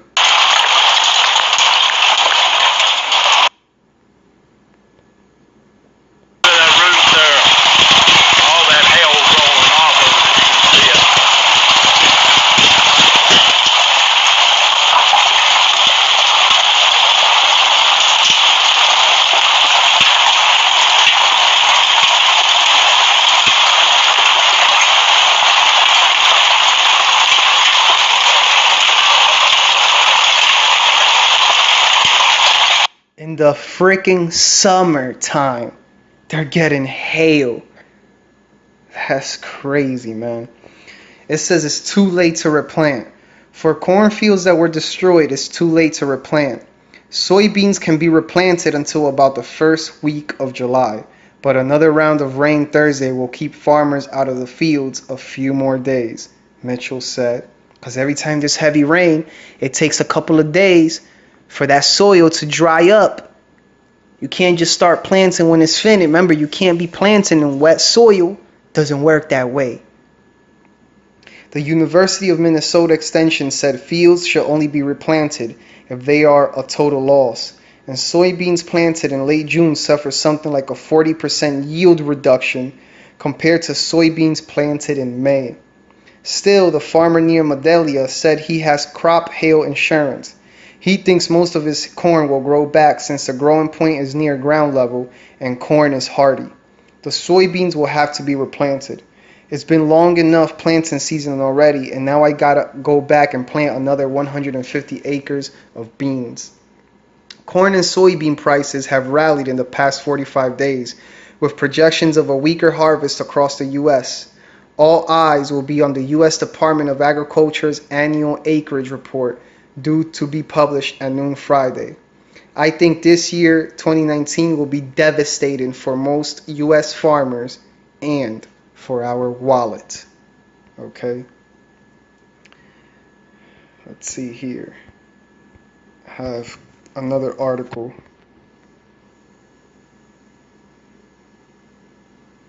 Here it is. Another one from strangesounds.org. Crap.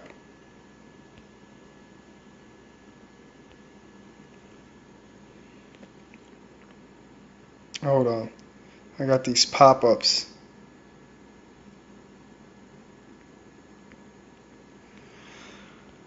Hold on 1 second, Salakia. Okay, so this one, it just follows up with the same thing, but basically this was June 21st. Right, so this was before the first article on the 21st. It says U.S. farming crisis. It's not only corn. American farmers now face the prospect of also failing to plant soybeans because of rampant rainfall. All right. Crap. Let me wait till this ad passes. Hold on 1 second.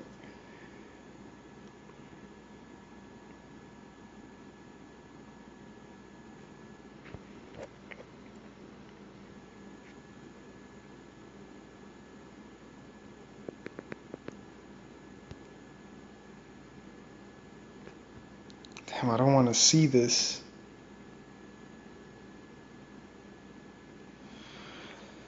Oh, man.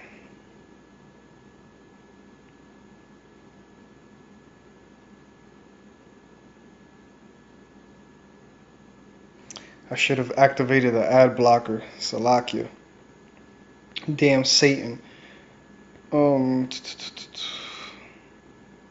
you already know. This article is just a repeat of the first article, but I'll put it in the description anyways. Which happened before the first article I showed you, and you already know about the rain. But so I'll put it in the description if you want to read it. But here is the last article I want to bring you. Okay?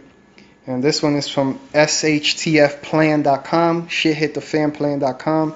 And this one is titled, Look at This Map. It shows devastating crop losses are literally happening all over the globe. And this one was 2 days ago, on July 1st of 2019. Okay? So check this out.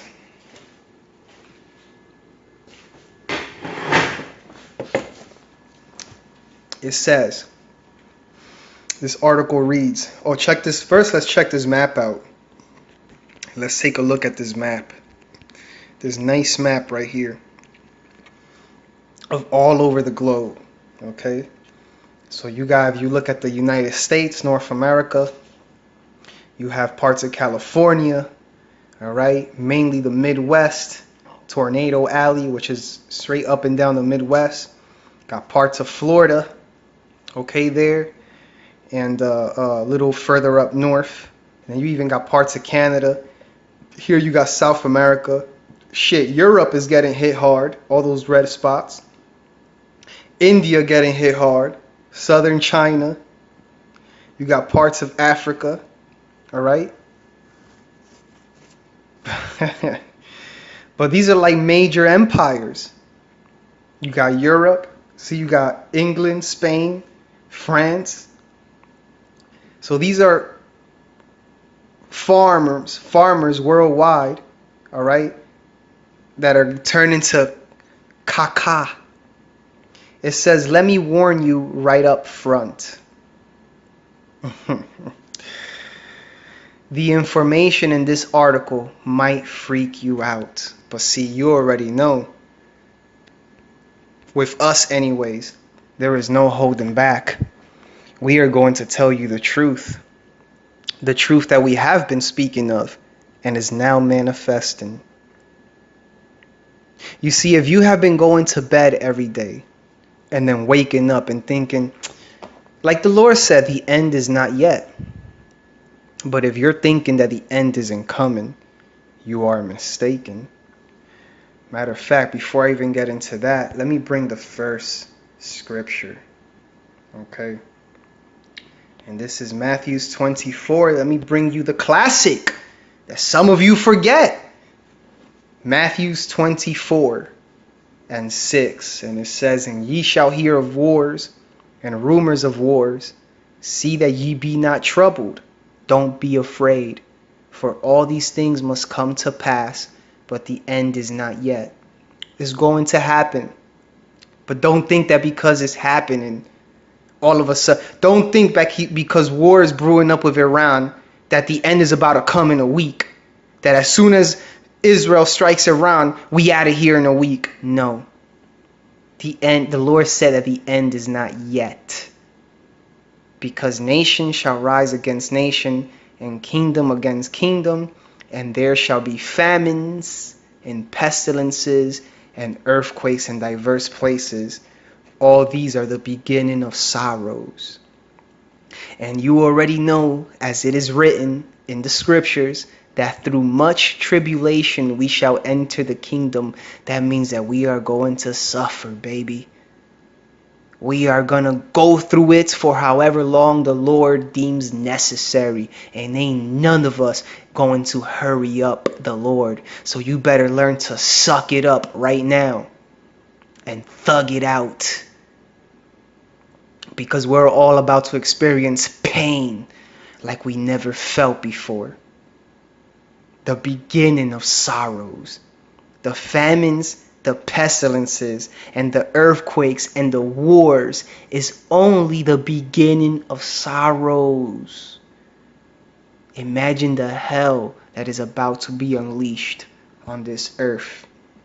So the article reads, let me warn you right up front. The information in this article might freak you out. If what some experts are telling us is true, a global food crisis appears to be inevitable.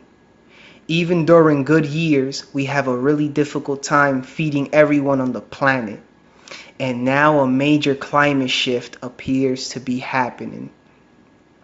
Our sun has become exceedingly quiet, and many experts believe that this is a sign that a solar minimum is now upon us. Of course, we have seen solar minimums happen quite regularly in the past, and if this is just a normal solar minimum, then conditions should begin to return to normal after a couple of years. Because see, the sun goes through cycles, and those sun cycles affect the weather. Aside that these devils are spraying things in the atmosphere and running experiments, all right, but these sun cycles affect the weather. There are weather patterns that Esau has been tracking with respect to solar maximums and minimums, which all that means is solar activity. Okay, see, the sun has different levels of activity, all right, and all of that has to do with electromagnetic radiation and the chemical reactions that are happening on the sun. But that's nerd stuff, and that's really neither here nor there. The sun is all the way over there. Like I said, what you need to focus on is what's happening down here. Okay? It says, unfortunately, evidence continues to mount that we have entered what is known a grand solar minimum. In fact, Professor Valentina Zarkova says that what we are facing is a super grand solar minimum. And if that is true, we are going to be facing climate chaos. We are going to be facing climate chaos like we have never seen before. During previous grand solar minimums, the globe was gripped by devastating famines and vast numbers of people died. Let me repeat that. During previous grand solar minimums, the globe was gripped by devastating famines and vast numbers of people died. Because these devils keep track, ever since they got their technology and been able to keep track of stuff, and they've been studying the stars and all of that stuff, they keep track of these things.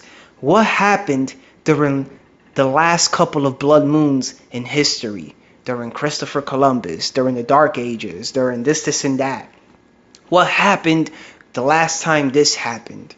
What happened the last time there was this type of solar eclipse? They keep track of these things because these devils are dismayed by the signs of heaven. They are terrified.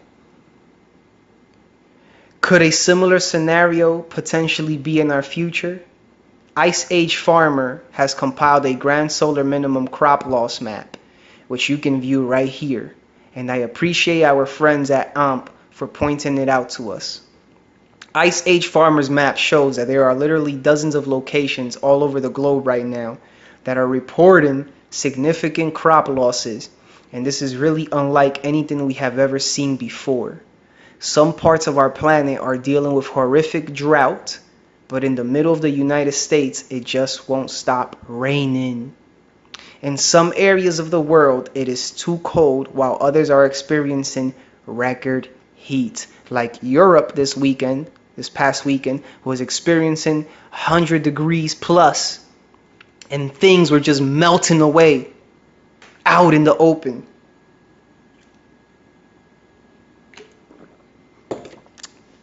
You know what 110-degree weather is? The last time this happened a couple years ago, planes couldn't fly.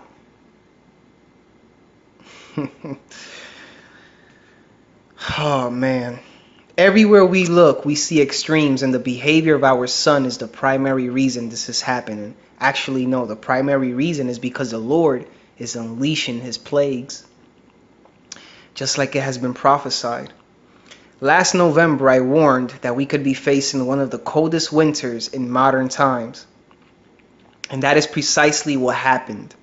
Back then, scientists were warning us that a solar minimum had arrived, and since that time, the behavior of the sun has continued to confirm that hypothesis. The surface of the sun is normally a roiling, superheated hellscape, but NASA images have revealed that the face of our star is looking ominously calm right now, prompting claims it's reached a stage of its cycle called the solar minimum. During the minimum, there are significantly fewer sunspots and its magnetic field weakens, allowing cosmic rays from outside our solar system to rain down on Earth. This solar minimum came early, and that is exactly what we would expect if we were entering a grand solar minimum.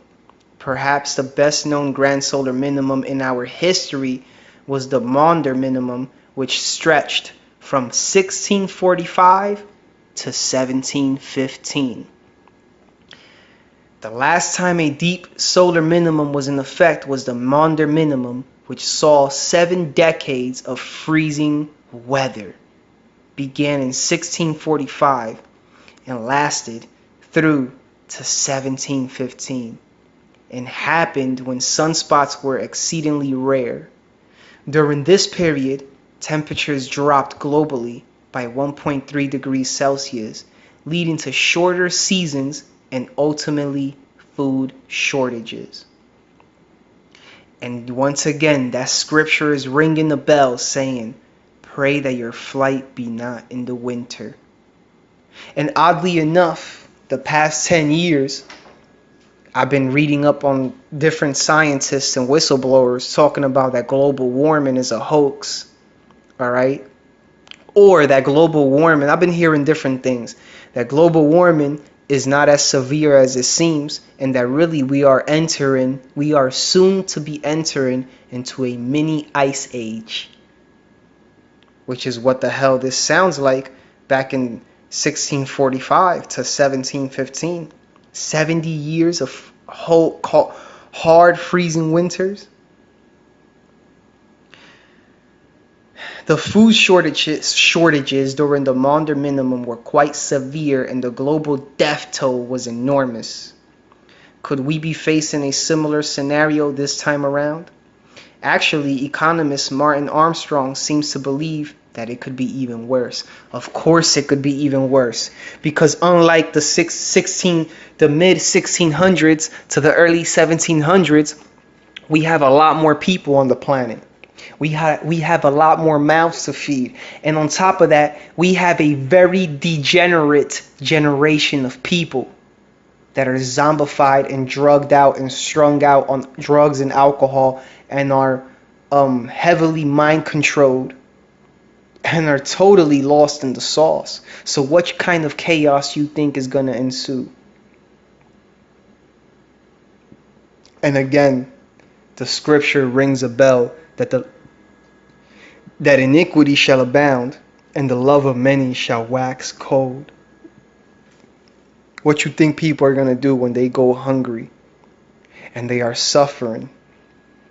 You really think that people are going to come together and cooperate when the majority of us, the majority of the human population, especially our own people, so-called Negroes and Latinos, have a crab in a bucket mentality? So what you think is going to happen in these ghettos, in your hood? You need to pray that the Lord is with you, and that the Lord will deliver you from these plagues that are coming, these disasters. That is the only way that we're going to make it out of here, that we're going to survive through any of this. And the truth of the matter is that some of us are going to have to die. That's just what it is. There's no way around it. The Lord said that some of us are going to be martyrs. And we're just going to have to accept that. You see, preparing for what's to come is not just about preparing supplies, but I keep telling you, the scriptures keep telling you, it's preparing spiritually, mentally, for you to be able to face death if you have to. You have to be ready for that. You have to be able to stomach that, because that is a reality. You have to be ready to be, even though it's tough to swallow and we don't want to think about it, but you have to be ready to be able to witness hundreds of and thousands and including friends and family and loved ones dying before your very eyes, just like you see in the movies. Except when it happens in real life, it's going to be very tough to stomach. This is why when the Lord comes back, he will barely find faith on earth. But people still want to play games, as if death isn't already at our foothills. The Maunder Minimum created such a deep cold in Europe and extreme weather events elsewhere that what unfolds is a series of droughts, floods, and harvest failures. Historically, this leads to massive migrations, wars, and revolutions. Massive migrations. The fatal synergy between human and natural disasters eradicated perhaps 1/3 of the human population during the last event, and this time we are crashing more rapidly than before. Therefore, we may exceed more than a reduction in population of 1/3 and reach the levels of the 14th century of 50%, which was also combined with the Black Plague, for those of you that know anything about that, which was a very devastating plague. Without a doubt, our planet is behaving very strangely right now, and reports of crop failures are regularly coming in from all over the planet. Just check out these examples. The layer of stress on the agriculture industry is only intensified when you zoom out to the international level, where farmers around the world are facing various dire situations.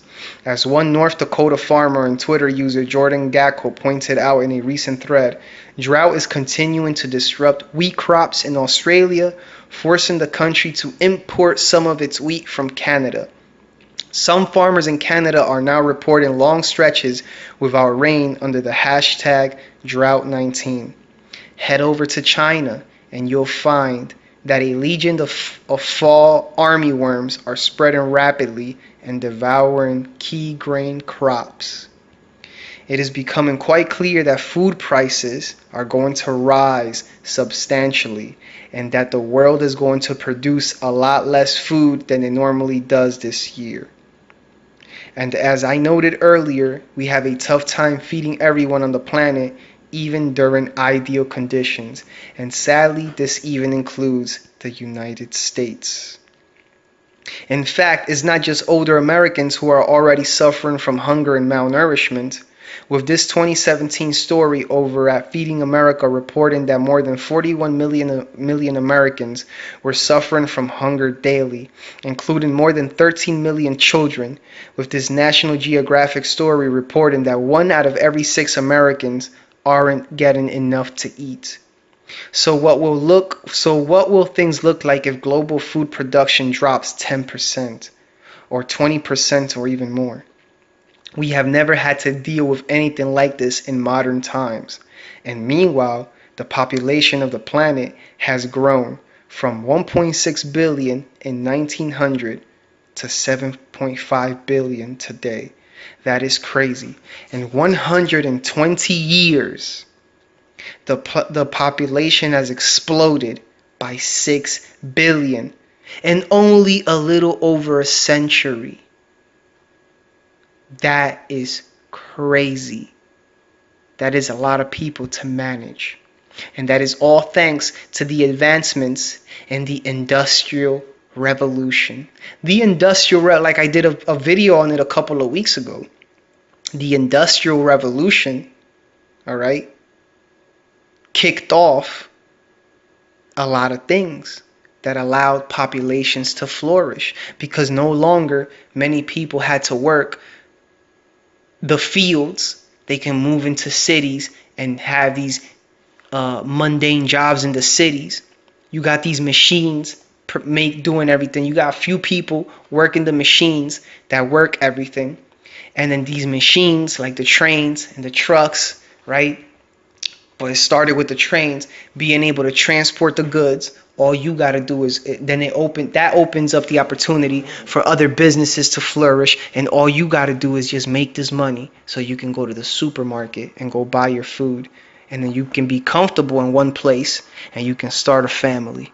And that's what that is what has happened and transpired in the last 120 years. Thus the population has boomed, exploded by 6 billion in only a century. We have entered a time of the perfect storm, and we are going to start to witness things happen that many people will consider to be unimaginable. I truly hope that things will not be as bad as some of the experts are suggesting, but as far as crop failures are concerned, we don't have to speculate. They are happening right now all over the planet, and that means that global food supplies are going to get tighter and tighter in the months ahead. So don't say that you haven't been warned. And speaking of warning, here's Revelations, the 6th chapter.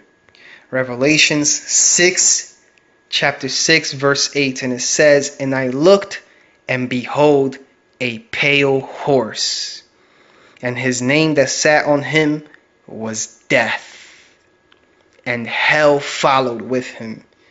And power was given unto them over the fourth part of the earth, to kill with sword, and with hunger,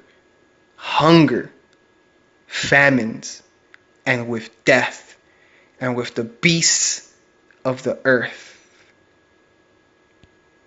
Okay? Revelations 6 and 7. "And when he had opened the fourth seal," all right, "I heard the voice of the fourth beast say, 'Come and see.' And I looked, and behold, a pale horse, and his name that sat on him was Death, and hell followed with him. And power was given unto them over the fourth part of the earth, to kill with sword, and with hunger, and with death, and with the beasts of the earth." And we are approaching that time right now. And you're going to start to see things that many of you thought was imaginable, because some of you have been living so deliciously and partying up. Some of you have been double-minded and have been hypocrites, believing in the Lord and believing in the prophecies, but yet here it is, you're living it up with no cares in the world. Well, you're about to have your rude wake-up call. Everybody is. But for those of you that are not the children of darkness, but are of the light, are the children of the day, you should not be taken by surprise when the Lord comes as a thief in the night, as it is written. Let us pray. Let us love one another. Let us forgive one another. But above all, let us pray and beg the Lord for forgiveness. Pray to the Lord that the Lord keeps the Holy Spirit in you and further strengthens you for what's to come. All praises to Yahweh Ba'ashem Yahweh Shai, to the house of David, to the sincere, hopeful elect. Shalom.